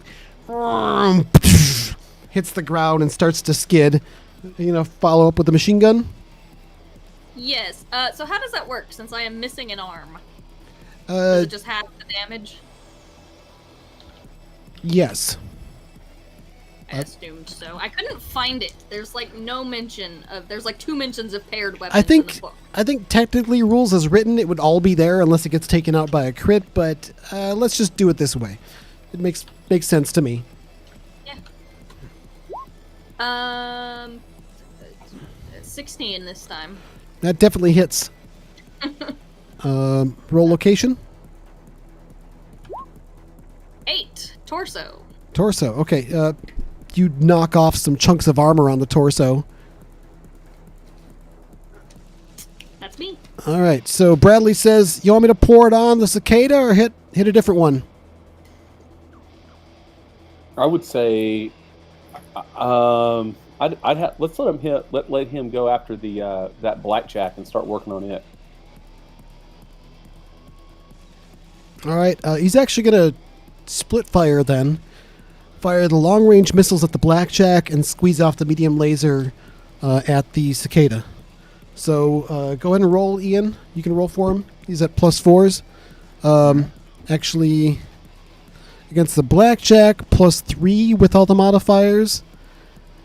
Okay. And against the cicada, like +6 total. Well, against the blackjack, you rolled a 9. 9 total. Yeah. Missiles. The missile cluster sort of flies around and close to the target, but doesn't actually hit with any of the missiles. 13 on the cicada. That hits. The skidding cicada. Roll location. That is a 5. It's right leg. It's The right. other leg. Yeah, it hits the right leg, the one that had the damaged actuators. Hits it at a weak point and just sort of it lights up at that spot and then severs away, dripping. And now the mech is basically a turret that can't turn. You all just sort of see like the top flap fling off and something shoots up in the sky as the pilot chooses this moment to eject. Probably a smart move. All right. Yeah. The blackjack is going to open fire on the demolisher. Somebody roll 2d6 +4 to see how the demolisher does. Somebody roll other than me. I can do it. Go for it. Do it. I can do it 9 times. 11. It backs up just in time to avoid getting slammed into by the AC2 rounds. All right. Woo. And see, the Shadowhawk is going to continue firing at John Texas Crow. Bring it on, girlfriend. All right, give me against the AC5, the LRM5, and the laser and Inferno rounds. So 3 rolls. All right. So the AC5, I rolled a 9 + 6 is 15. Okay, you avoid that one. Missiles coming at you though. I even rolled 10 + 6 is 16. Okay, you avoid that as well. But here comes the signature Comes the Inferno heat. rounds and the medium laser. I'm rolling really well right now, so I rolled another 10. So 10 + 6 is 16. Yeah, the range saves you because I rolled the same as you with the plus, with the same bonus, but with a penalty for range. So, yeah, the ground around you is on fire as the missiles just set, several hundred square feet of ground alight with each one of them. But yeah, none of them are actually hitting you. Actually, it's just behind you, so it gives you a nice cool backdrop. Well, let's I'm hope gonna there take hasn't a been a moment. drought. Yeah, I'm gonna take a moment while the flames come up there, and I'm definitely hitting and playing the track to my Inferno round song, which is all about her, and it's pumping on the external speakers at this point. So it's like, you're the craziest one that ever can be found. You'll go off like an Inferno round. It's going like that. So. As this is happening, Charlie's been trying to ping you over the comms. I haven't been able to reach Ian Warden. His mech is shut down and inactive. Yeah. The aerospace fighters are moving in on his position. Fire. The aerospace fighters are moving in on position. They're about to strike. I think it's time to scare Oh, them good. off with some more What do you ack-ack. want me to do about Yeah. it? I'm gonna say, intercept those fighters. Use your anti-aircraft. Oh, right. So I'd like Yes, to I spend still five- have some of those, don't I? Yes. They How got many the top big points do one, we but have I've got now? the missile launchers and large lasers. Go ahead and make a roll How then. many plot points do Oh we no, have? wait. You don't have to roll for this. It's 2 plot points to activate the How many do you anti-air. have left? After this, it would be 8. Yeah. Okay. So, I yeah. got lost in the flurry of all the. I was keeping track. I think I did at least. It's a lot of chicken scratching here, but yeah, the fighter craft come around the mountain, getting the target locks. Eden Warden, your mech is starting to come back online, but you have like incoming, and you can see like through the rear camera these fighters just coming right in your position. The mech's still not moving, but then all of a sudden, all these missiles come out from one side and lasers strike out, and there's several explosions in the sky, and then there's this that just rings your bell as the part of the fuselage of one of them just slammed into the top of your mech and skipped off forward. All this wreckage is falling around you. Your mech doesn't take any actual damage from it, but it looks like looks like those aerospace fighters aren't a problem anymore. I shot Charlie. Unfortunately, Charlie says, I might not be able to get a shot at the leopard if it comes within range in time. And We'll have to deal with that when it comes. I think that's all the shooting this round. Melee attacks. Somebody want to kick the salvage on the ground? Did the Demolisher fire? No, the Demolisher did not fire. So, yeah. The Demolisher moves to track a target. Probably going to go for the Blackjack, I'd imagine. It's at medium range for that, so -2. So overall, it's +2 for its attack. I got it. Cool. 12. I got an 11. Roll for the next one. Oh, Remember, there's 2. 7. I got a 10. So it avoids one of them. But yeah, one of those huge slugs hits. Give me a location roll. place it. Points of damage. I just let's actually 12. roll properly. I just rolled 12. Not a 12d6. I rolled 12. Yeah, Location 11. left arm. All right, left arm Place to hit a blackjack. is completely blown off. Some of the damage carries through ripping off a chunk of the torso armor as well, but it is still in the fight. Okay, so it would have lost one of its AC2s, and does it have a medium laser in the armor? The lasers are in the torso. Yeah. Okay. So it just lost an AC. Okay. Anything else? Oh yeah, I'm definitely Melee? kicking. Yeah, melee. Yeah, the there's that salvage wreck on the ground, and I'm just gonna look and just kind of out of spite go ahead and kick it. So Okay. that's just to basically do nothing more than just to say take that. So All right. You kick that roll cicada it, man. torso like a soccer ball. that's right. It goes rolling a bit, and the mech who's like the mech warrior who's in the ejector seat, like flying above the battlefield, looking down, going like, "Yep, made the right choice." Not a moment too soon. Yeah, Yep. I definitely look at that pilot. Just there's this moment where he's floating down, and he's kind of right there, and I just kind of wink at him as he's floating down. So yeah, we're going on. So yeah, that was a total unnecessary kick, but I wanted to do it. All right, next round, the Leopard dropship comes flying down much lower. It's getting within less than a kilometer of the battlefield at this point. Just zooming, it looks like they're moving in for a high-speed combat drop.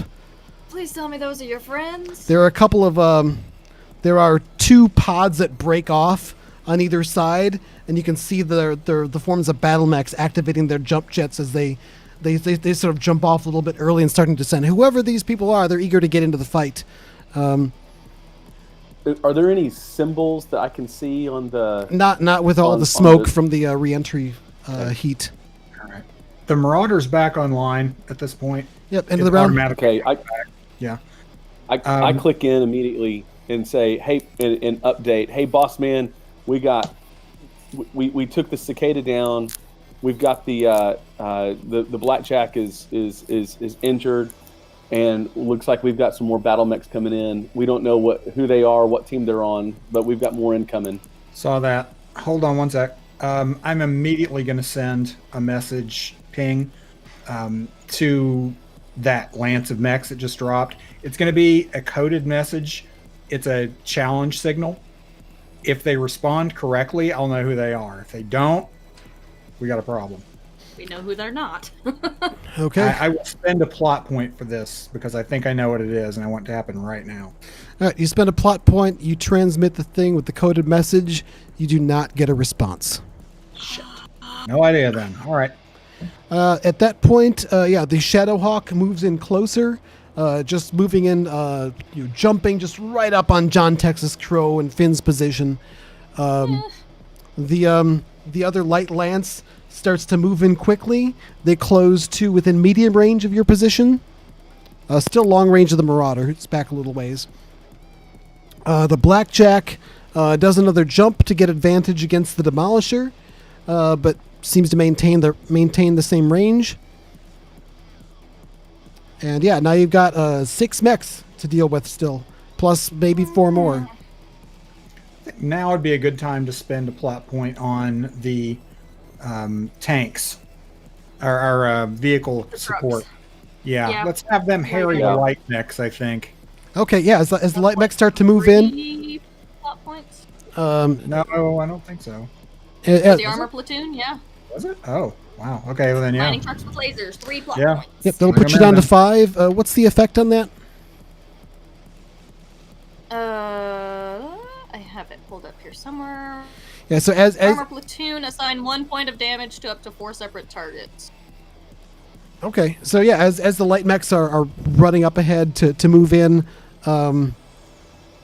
there you can see there's that small group of the small mining vehicles. Well, they seem small to you. They're actually pretty big, operating on hovercraft, stabbing away with their medium and small lasers that are jury rigged down there. A couple of them don't even fire. They're trying to figure out what the problem is. But see, 1 point of damage to each of them. Yeah. Let's do a location roll, starting with the Wasp. I got it. That's a 10. All right, that's an arm. Arm. Takes the armor off that arm. Okay, roll for the Stinger. 7. That's torso. Torso. Half its torso armor gone. Locust number 1. 12. That is a headshot. Headshot. And I will spend the. No, it's going to be 1 point either way, isn't it? It's gonna be 1 point of damage either way. Yeah, but that's all the armor on the head. That mech warrior's got an open cockpit at the moment. Needs to make a check, I think, a real low pro. Yeah, low they're fine. Yeah. And then last locust is 6, so it's torso. All right, damages that one. Okay, you've got your maneuvering to do. Tear the hell out of him. I'm going to, I'm going to try and get into short range with Hermione Gold because I'm getting tired of this crap. Needed to take the head off this snake. Start moving over to her. Oh, she is a snake too. Let me tell you. Mm-hmm. It's a fancy-looking mech with lots of extra gold chrome detailing. Yeah, really hope the TAC computer just picks up on that extra easy, frankly. It has no problem targeting her, so go ahead and you're at medium range from her position now. I am. Unless you're moving up to her though, right? I am moving up. You could get to 85. You could be your short or point blank range, whichever you'd like. Short, please. Okay. Take your shot. All right. PPCs, I'm at no negatives on my end. So I'm at a -1 because she's jumping, I think. Yeah, she did jump. She also has a maneuverability of 1 so up on you. 2. Yeah. So I'm at a loss of 2 on this. Crap. I'm not going to hit with the PPCs. I'm almost certain. That is an 8. That's what I rolled on the dice. So Yeah. the PPC bolts fly in the Shadowhawk's general direction, but don't intersect their specific point in space. The AC5, on the other hand, manages about, I think, a 14.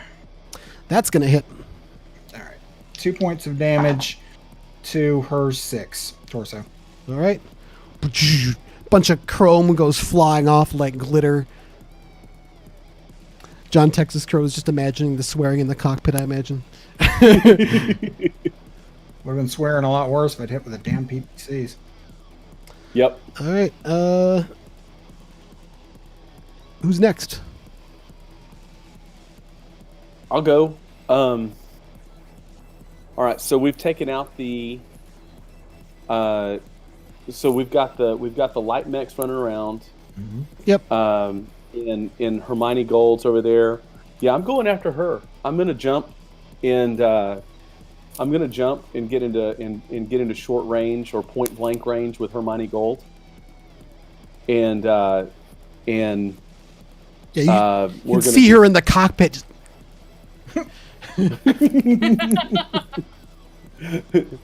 Babe, you got real ugly.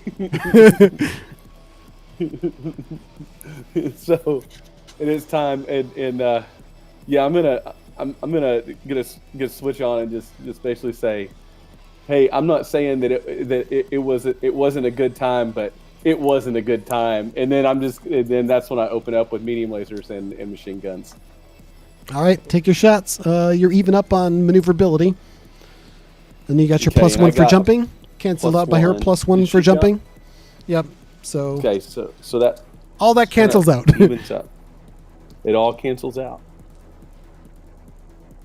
All right, we're in short range, so no penalties. All right, so I rolled on the medium lasers. That's a 5 plus 6 is an 11. Well, I got a 5 and a 6 on my dice. Oh, well, I guess you'll take that one. And then I'll do the machine guns. Don't be stingy with that edge right now. Oh. Yeah. Yeah, I didn't do well on that one either. Same roll, so 11 on that one. I got a 6 and a 4 on the dice, so 16. Damn. Okay. I'm going to tell Bradley to focus fire on her. I was also going to do the same. What? She's terrifying. Yeah, Can't that's John why we Texas need to Crow figure handle her? out. No. All right. Point. Quit being a chicken shit! Fine, Focus fine. I'm doing it. fire. I'm doing it. Thank you. All right. I probably do medium range, so he'll be at an optimal range for laser and missile. All right. I'll go with Zeller M10 first. 7. Well, it's an 11. I got a 14 total. Medium laser. That's a 12. Here's my dice back. 16. So yeah, This God in heaven. she's really, really good at piloting, and she shows it. Not by doing anything extra flashy, but she's pulling off all these maneuvers that are just like, holy shit. She's really good. This is extra scary. Yeah, and Bradley's like, shit! I didn't hit it all! Yeah, no kidding. My turn. Finn? Yeah. What range am I at from her right now? You could move. I don't think we resolved your movement, so what No, range not do you yet. want to be? You're pretty Short. fast. Okay. Range discrepancy, or not range, speed discrepancy. You have a bonus of 1, Okay. but it's also canceled out by her being jumpy. Oh yeah, she jumped. Yeah. 12. Well, I've got a 6 and a 2 on the dice, so I got a 14. Of course you did. Machine guns? Yep. Might as well, they don't cause heat. I got a 6 and a 5. Nah. 17. Well, yeah, no, re-roll your goddamn dice. Okay. A 5 and a 4, so 15. Fuck off.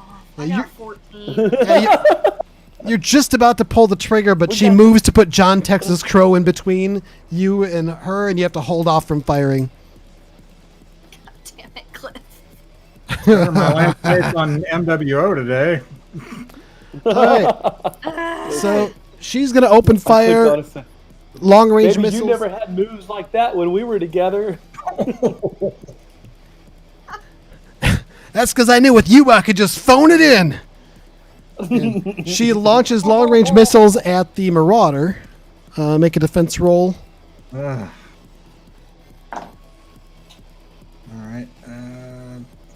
It's 14. I got a 13, so you just barely managed to avoid some of those missiles coming at you. She's going to fire the AC-5 at John Texas Crow. Ah-ha-ha. A 6 and a 5. 7. So I rolled a 7 plus 6 is 13. Yeah, with everything, I got a 15 on you, so that's 2 damage to your right leg. Right And leg then- for 2. Here comes the medium laser and Inferno rounds. Hold on a second. No, thank God. I wanted the really lucky dice roll on that one, because... No boxcars for you. 9 plus 6 You're good. is 13. Okay. Yeah, you're like... 15, thank you. You get hit by the AC round, you can see that SRM lining up on you as well as the medium laser. You're like, no. Sort of arc the thing backwards a little bit, and they go flying over your mech's head, sort of Matrix style. In a mech, that's impressive. You sort of like have to cartwheel your arms a little bit and kick on the jump jets to put yourself back on your feet and get your balance. Ah, Next, the Blackjack is going to fire at the Demolisher. Somebody roll 2d6 plus 4 for see how Cutter does. Okay. Bald Bill, I think. 12. Versus 13. Got a 5 and a 4. Yeah, there's also a... Yep, so that's going to hit location 5, which is the right side. Oh, they got lucky. Yeah, nothing It's- hit there yet. 1 point of damage, takes a chunk off the side. They're still in the fight. I think it'll fire off its medium lasers then, too. Let's make another defense roll for the tank. 14. Yeah, they managed to pull back as the lasers score the ground in front of it. I believe they will return fire. Sounds good. that sounds gentlemanly to me. I mean, it would be rude not to. Tank versus Blackjack. Wow. 5 and a 6 on the dice. Nice.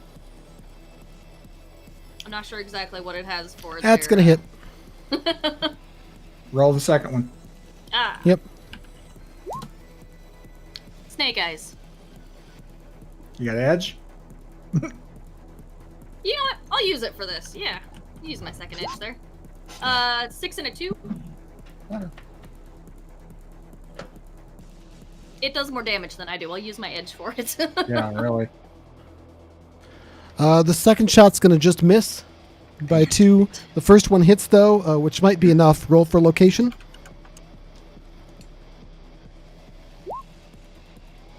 Location 10. I believe that's left arm. Which is gone already, so it's already torso. gone, so that transfers to the torso. It Awesome. blows the rest of the armor off the torso and penetrates into the internal structure before it goes flying off with a bunch of parts. Roll to see if there's a crit. It's another 2d6, yeah? Yep. Yeah. Come on. No. Okay. Ah, Yeah, That's the a 2 Blackjack and a is just 1 on savagely damaged. The light mechs, I'm going to... let's say the Wasp and the Stinger both leap towards the Demolisher and attack it from the back. So give me just one more tank defense roll. I'm just gonna make it. Oh, 7. all right. How much rear armor does that thing have? 7 points of armor. 2, 3, 4, 5, 6. So yeah, it's got like awash with flame, and most of its rear armor has been seared off by laser blasts and machine gun fire. The 2 locusts turn from where they were doing and just open fire with stabbing out with a couple of medium lasers, machine gun fire. Like out of the 8 hovercraft with the mining lasers on them, 5 of them are just obliterated Jeez. in the return fire. Oh boy. You can hear the screamings over the comm as they're cut off. Damn it. And that's it for their shooting here. The battle between the catapults continues on the other side of the mountain. And let's see here. We're coming up close on the end. I think rather than resolving every last blow to the bitter end, we do have an event that may wrap things up here. You have survived long enough for this thing to occur. The leopard comes down like over the battlefield, and it sort of drops off. Or a couple of mechs go like kind of stepping off. One of them more careful than the other because it's a. You can see that there is it's a trebuchet medium mech with long range missiles. The other one that gets off is a larger form of a thunderbolt. Seems to have some jump jets and steps down. The two that drop down off with jump jets before, one of them is a spider, the other one is a griffin, and they sort of land in between the ground between where Hermione Gold is and y'all and where the light mechs are.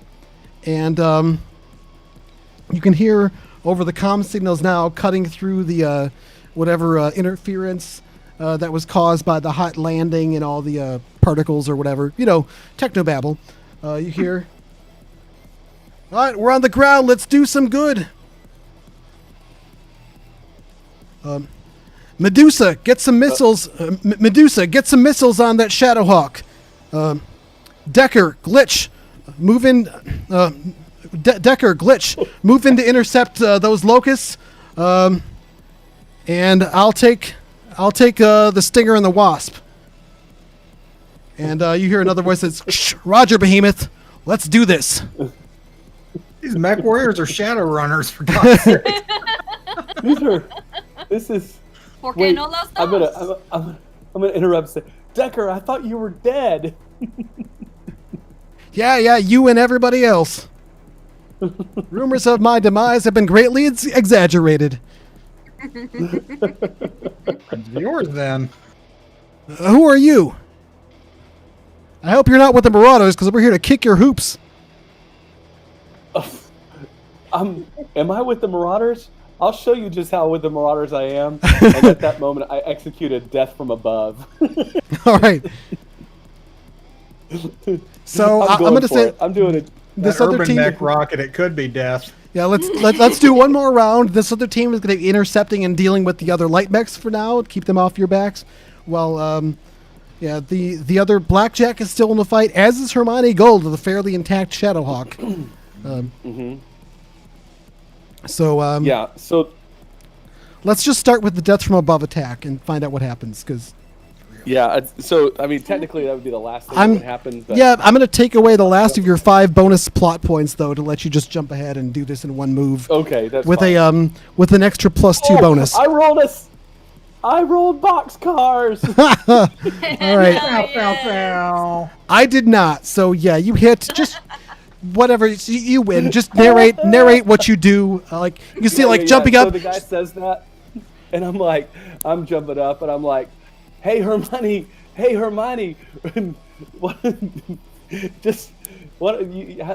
you like these boots?" And just come right in on her, and that Phoenix Hawk just lands right on her head there. So Wait, hold on though. It looks like your aim is true, and you're going to come right in on it. But there's one other thing we need to resolve about your jump, isn't there? oh my goodness. Oh, I'm good. I rolled a 9. Okay. I'm good. Yeah, the urban mech jump jet sort of flares once and flashes, gives you the push that you need, but then you get a little alert that the jump jet is offline currently. It's running through its whatever reboot overheat system, whatever. Something went wrong and malfunctioned, but it was just enough. Yeah, and it gets you there. That's the last jump. That's the last jump that pack is ever going to make right there. That's it. I mean, it's like burned out, and like everything, all the panels just go red right there, and that's it. But I have just enough to be able to guide it in. So the way this works is that it's your tonnage divided by 30, multiplied by your movement. So that's a 1.5 times 3, rounded up. So that's 5 points of damage. We're just going to put it right in the head. So.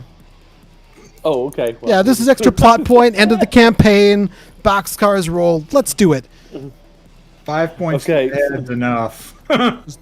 You crunch down on the Shadowhawk, crushing Hermione Gold in her cockpit. Oh. Actually, the foot batters down a little bit into the torso, almost threatening to scrape the engine shielding. But the decapitated, smushed in Shadowhawk just sort of stumbles on either side and then starts to fall seemingly in slow motion onto its back.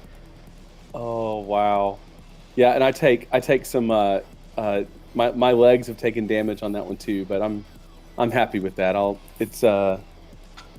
Attacker's legs take damage equal to the attacker's tonnage in 2-point clusters. So I take 2 points to one leg and 1 point to the other. I can survive that. So I come down and her mech just comes straight down, and I'm landing there, and I just kind of take my mech's right leg, my right foot, and just kind of twist it in on where that cockpit was. So, I think I'm gonna need to clean up over here. Somebody go get a hose. We've got an area for that.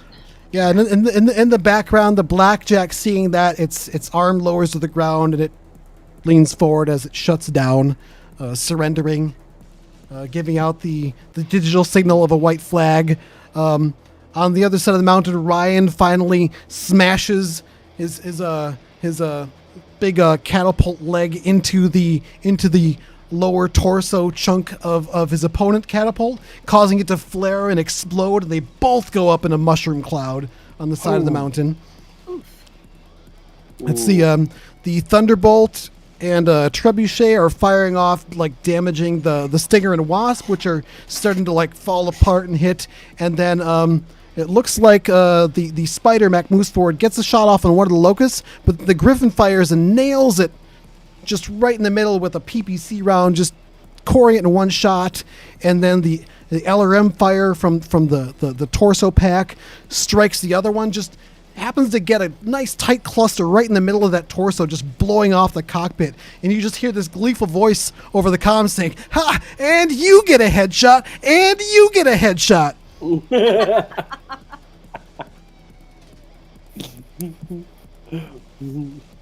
And I think we'll at this point the battle is over. You've won. We're gonna roll credits with a hard stop at the end of the fight, like an '80s movie. Yes. Damn it. If it ever comes around to it, you all get 8 experience points. I'm not sure we'll play these characters again, but that was fun. Marking it on my sheet anyway. Yeah, mark it anyway. Wow. Wow is right. Yeah, and here we are in the post show. It's over. Oh, we Thanks. can finally go to some chill music now. Yeah. Medgar's Folly is saved. Do we want to do a bit of epilogue? Do each of you want to do what happens afterwards? Have, like a one final narration for each of you. All right, let me cut to some more appropriate Mechwarrior music for the epilogue here. Then let's try this one. It's got to be a post scene. Oh yeah, that's got the whole. I kind of pictured a 80s style montage when I was writing this song, the title of Legwork, but I think it fits for the post victory epilogue here. So who do we want to focus on first? Let's focus on Bradley. Bradley stuck around in the fight, like complained a lot, but he did his part, got his own mech, and now he's actually free from the Baron's service. As maybe some begrudging respect from Finn. Yep. It isn't very long before he manages to sign up with sign up to basically not to sign up with the mercenary group that joined, because they're not hiring right now, but he does get a ride out of system with them to maybe take his chances someplace else, far away from the Baron, whose reach doesn't really extend outside the system. Who's next? I'll John Texas Crow will continue to mess things up. He has his mech, and as soon as he can kind of talk somebody into fixing it up enough, he's going to try to get a message out and a ride out and see if the Waco Rangers will take him back. And meanwhile, he's going to start limping along and secure passage out and try to get back and see what happens on there. Recording country music and spreading and hitting up every bar between here and there.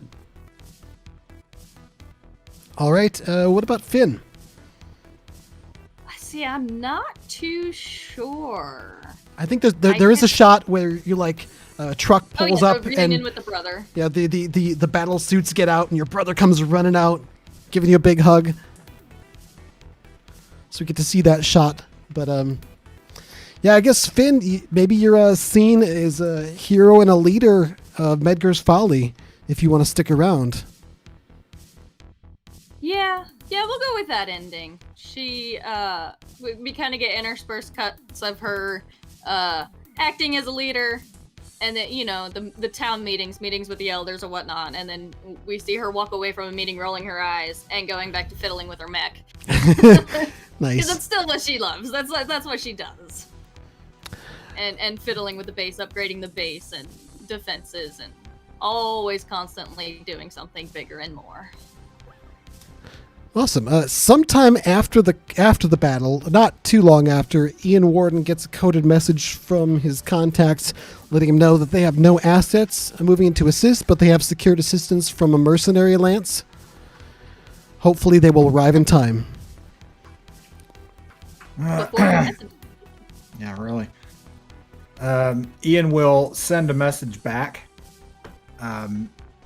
including very highly encrypted information about what all is here, and saying, you need to come see this. And after that, he's mostly working around the base, trying to get it, trying to help fix the damage to the town and, the losses that they suffered, and using the manufactorium for some of that, and getting their assistance, trying to get as many systems online as he can, and researching this base. But at some point he and Finn are going to have to go deal with the Baron, because that guy's not gone, but he's also not going to win. And we make sure he's going to know that. Sure, and I will say the Mechwarriors from the mercenary company let you know they've been hired to assist, but also for a limited garrison. Apparently there's supposed to be some sort of relief.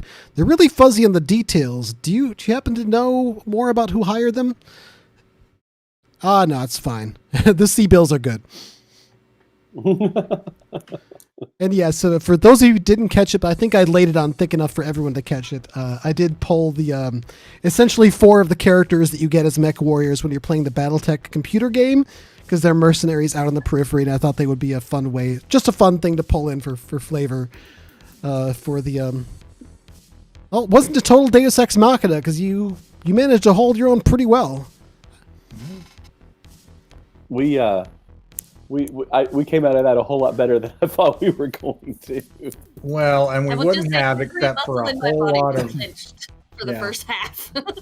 That would have gone a lot worse if it wasn't for people's generosity. Yeah. I think real heroes are the people of Medgar's Folly, or I should say our audience, who donated a bunch of money to World Builders. Our final total, I think, ended up being $202 raised. It works out to a little bit less than that after YouTube takes its cut, but that is awesome. We basically raised 3 times as much in this session as we did all the first 7 sessions combined. So I guess making it a life and death matter and putting some incentive behind it helps, right? Yeah. Yeah. I normally I feel bad about bugging and shilling for money, but I think when it's a charity, it's a good cause. I think it's worth it to just do a little bit of that. So that was really fun to see. It was great to see the response from everyone here on that. And we're post montage here, so we'll finish rolling the credits, and I'll put back the calming music. But yeah, thanks so much to everyone who attended and watched this, who's watching it in the future on YouTube. Please consider donating to World Builders. You can go to worldbuilders.org. Even though the show is long in the past or shortly in the past, you can still be a hero to some people in the world.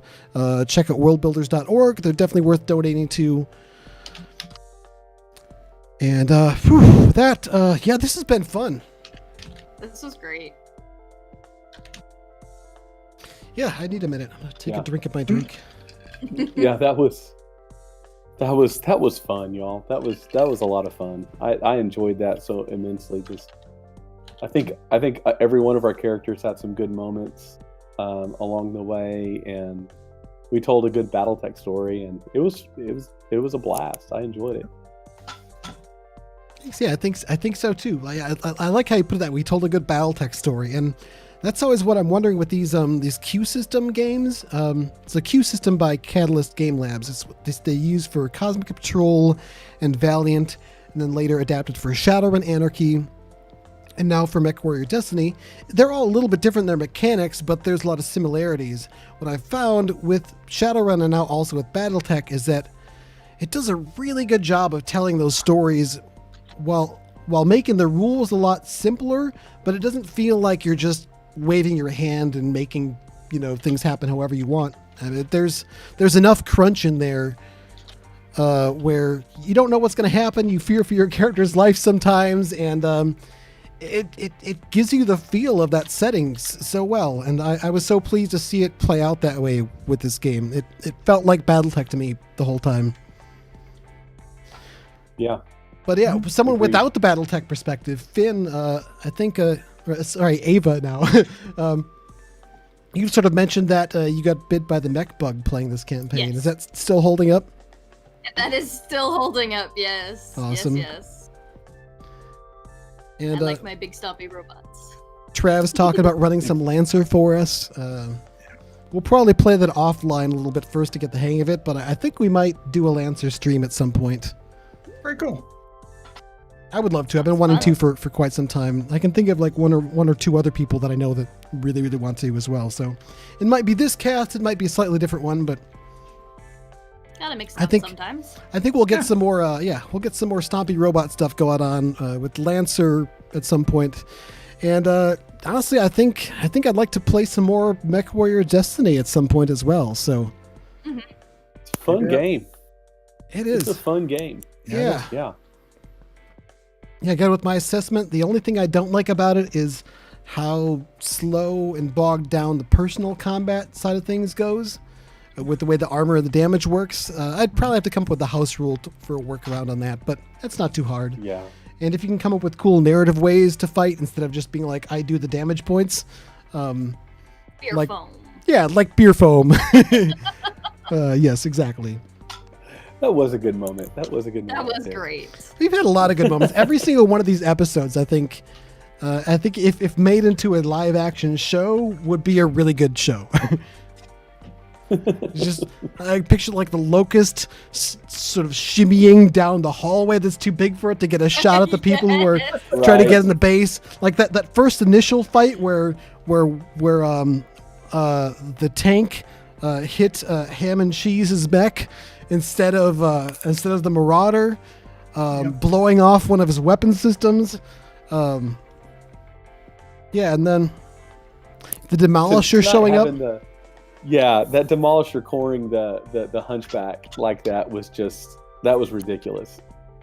That was ridiculous right there. Yeah, I think most of the biggest moments in this campaign were just all how the dice fell and how things played out. We had some other ones that we sort of narratively fudged a little bit, like doing that death from above instead of resolving a whole combat turn to get to the end of it, right? But it seemed narratively appropriate. I was a little bit concerned And that I did roll boxcars on that. Yeah, that was which awesome, right? awesome. Yeah, so the dice backed you up there too. It's always fun to see when a game system is such where the dice rolls help tell the story just as well. So that's a mark of a well-designed system, I think. I'm pretty pleased with it. I recommend people check out Mechwarrior Destiny. I also feel good about it because I got to write for it, which I haven't bragged about for like 7 sessions, so I'm going to do it again. I had a great time writing for it. I didn't actually do the That's system right. design. I made up a bunch of the pre-gen player characters. My favorite being Cass Crandall, the Pirate Queen, but also Joshua Marin. That's sort of a homage to a friend of mine, personal friend of mine. Some of you might recognize some similarities there. And of course, I got to make up an aerospace pilot, and his last name is Antilles. So, His favorite salad is wedge salad. but yeah, I think there's some fun characters to try out, but also you can make up your own, Yeah. try new campaigns.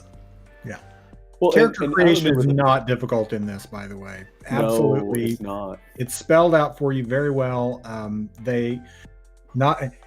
think they've really come into it in terms of this edition, this version of the Q system, and telling you how to build your character, as compared to maybe some earlier uses of it that aren't quite as clear in the rules.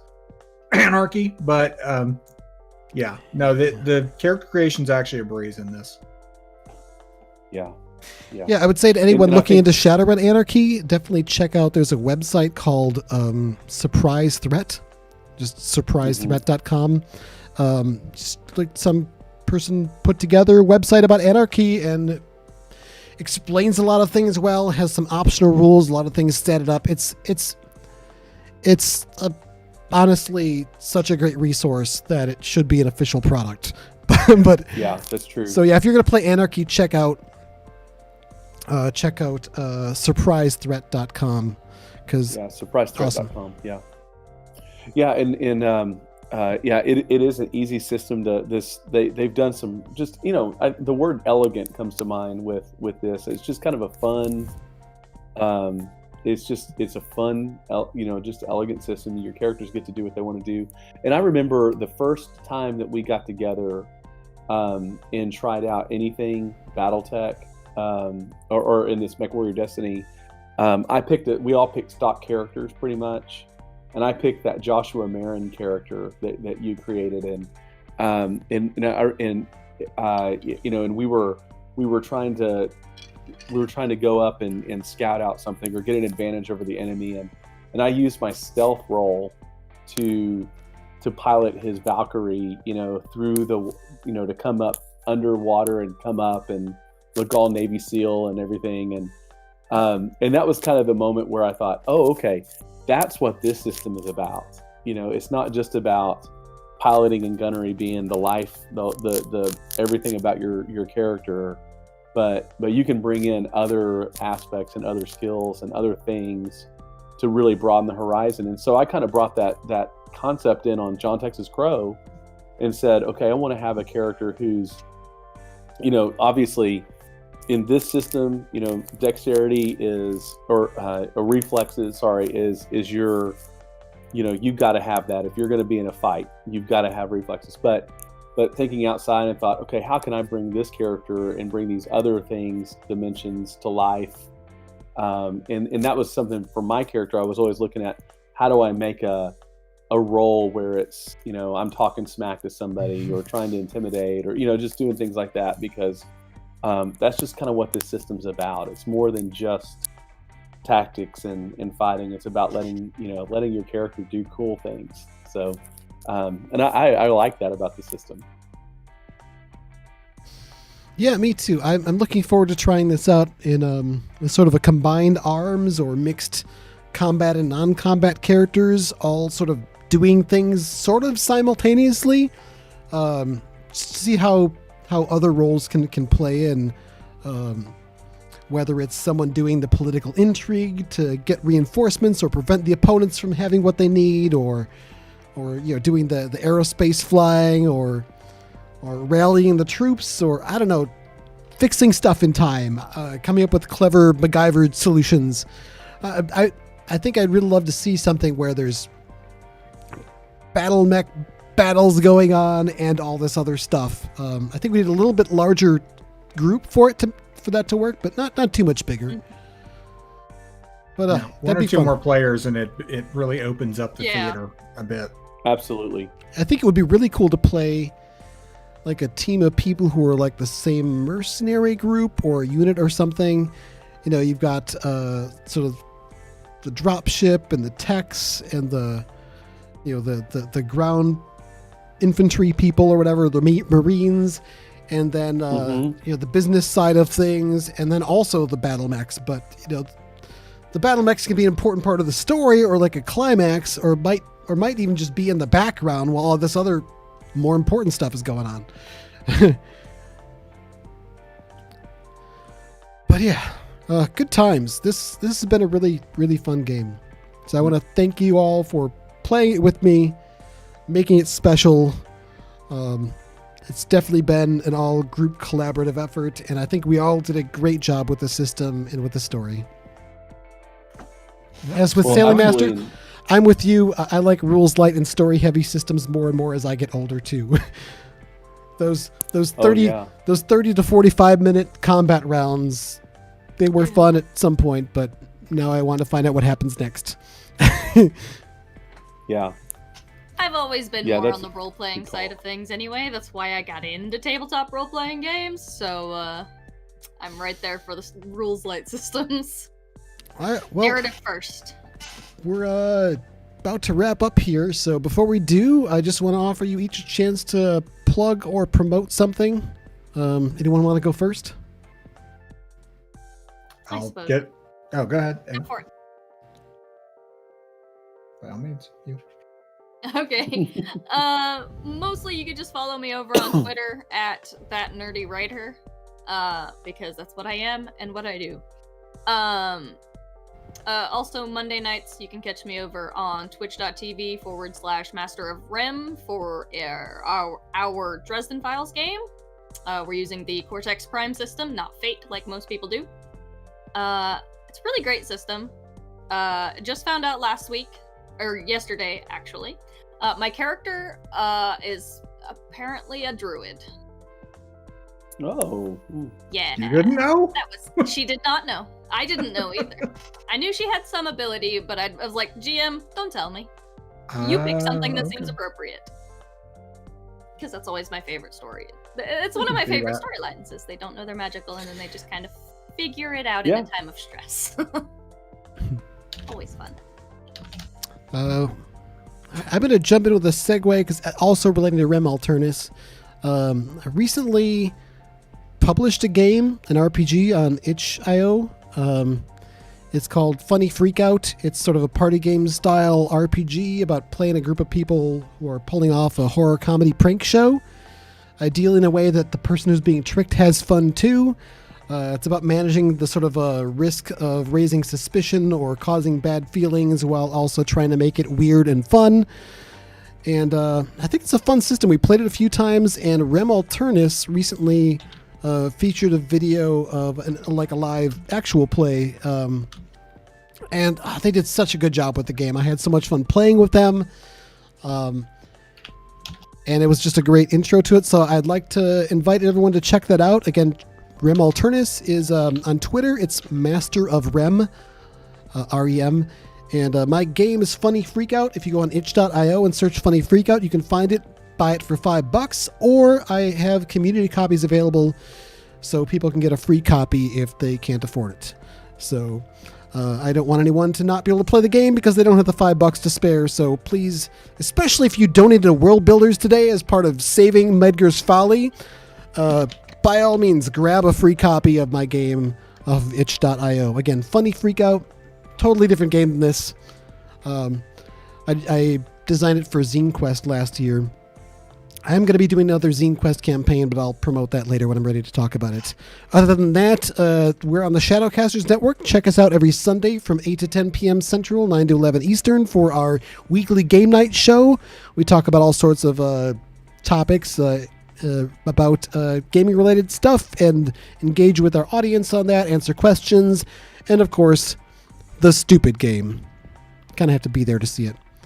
Yes. I've got other things I could mention, but I'll stop there.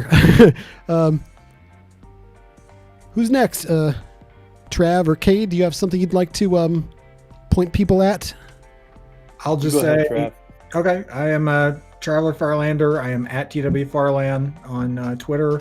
I am overly online, and you can find me almost all the time there. If you're a listener to the Dice Fiends podcast, check it out. In April, there's going to be a very strange Shadowrun campaign series about at least 10 episodes. If you're a Patreon of that podcast, you can hear the first episode right now. Go sign up. Go check out the Dice Fiends podcast to find out exactly where you can sign up for that Patreon. Very good. And the only thing I really want to plug is... Oh, go ahead. I was just going to say I just thought of following the Shadowcasters Network. We have a Discord where we do announcements and you can ask questions and hang out. I just dropped a link to that in the chat. So if anyone's joining us tonight and wants to join that, you can click on that to join our Discord server. Oh boy, what happened? Did we lose people? Did we drop? I don't- Lose anybody, but yeah. That's, Oh no, I pressed buttons and made the screen change. That's my fault. User error. All user error. That's me. Yeah, this is I was grabbing the link. Yep. Okay. Sorry. Go ahead, Kate. Well, the only thing I want to plug is just plug Mr. Johnson himself as the consummate GM, and he's just done a great job. Not only in this show, but in so many other different shows and in different environments. He's take notes, guys. I mean, if you want to know how to GM and treat players and make people feel like they belong at the table, this is the guy. So I just want to say I really appreciate you and thanks for what you do. Well, thank you very much. Those are all very nice things you said about me. I appreciate it, and I will aspire to live up to those words in the future. So, well, I think it's time to sign off. It's 10:30 my time zone at least. I can't believe we did that and packed it all like within the allotted time slot too. Like we didn't really go over by 5 minutes or so, but that's. Yeah, I wasn't sure how that was going to go. I really didn't know what was going to happen. I had some ideas. I figured we were going to start with the leopard getting shot down with the heavies in it, so I figured out which ones would fall and die and which ones would survive. Yeah, and then getting the catapults against each other, that was great. Oh, never mind. I'm going to do recaps all night long talking about our moments. So I think very good, very good. I think I'm just going to let you all go with a heartfelt gratitude for everyone's participation and attendance, either as players or as in the audience, as well as for the donations. Once more, worldbuilders.org. Really great charity. Very worthy of your donation dollars. And we raised over $200 for them. So, which is awesome. Yeah. Just by playing games and having fun together. So, thank you so much. Thanks for running this. Yeah, absolutely. Thank you. Now, thanks so much for playing with me. It's I feel like I do a pretty good job game mastering, so I feel like it's too immodest for me to say like I'm really good at that, but like in order for me to do that well, I have to have good players to work with as well, and you all are definitely just world-class gamers, role players, and super happy to have the opportunity to play with you. Looking forward to doing it some more. Yep. Awesome. Yeah. But with that, I think we will sign off. Thanks, everyone. Have a good night.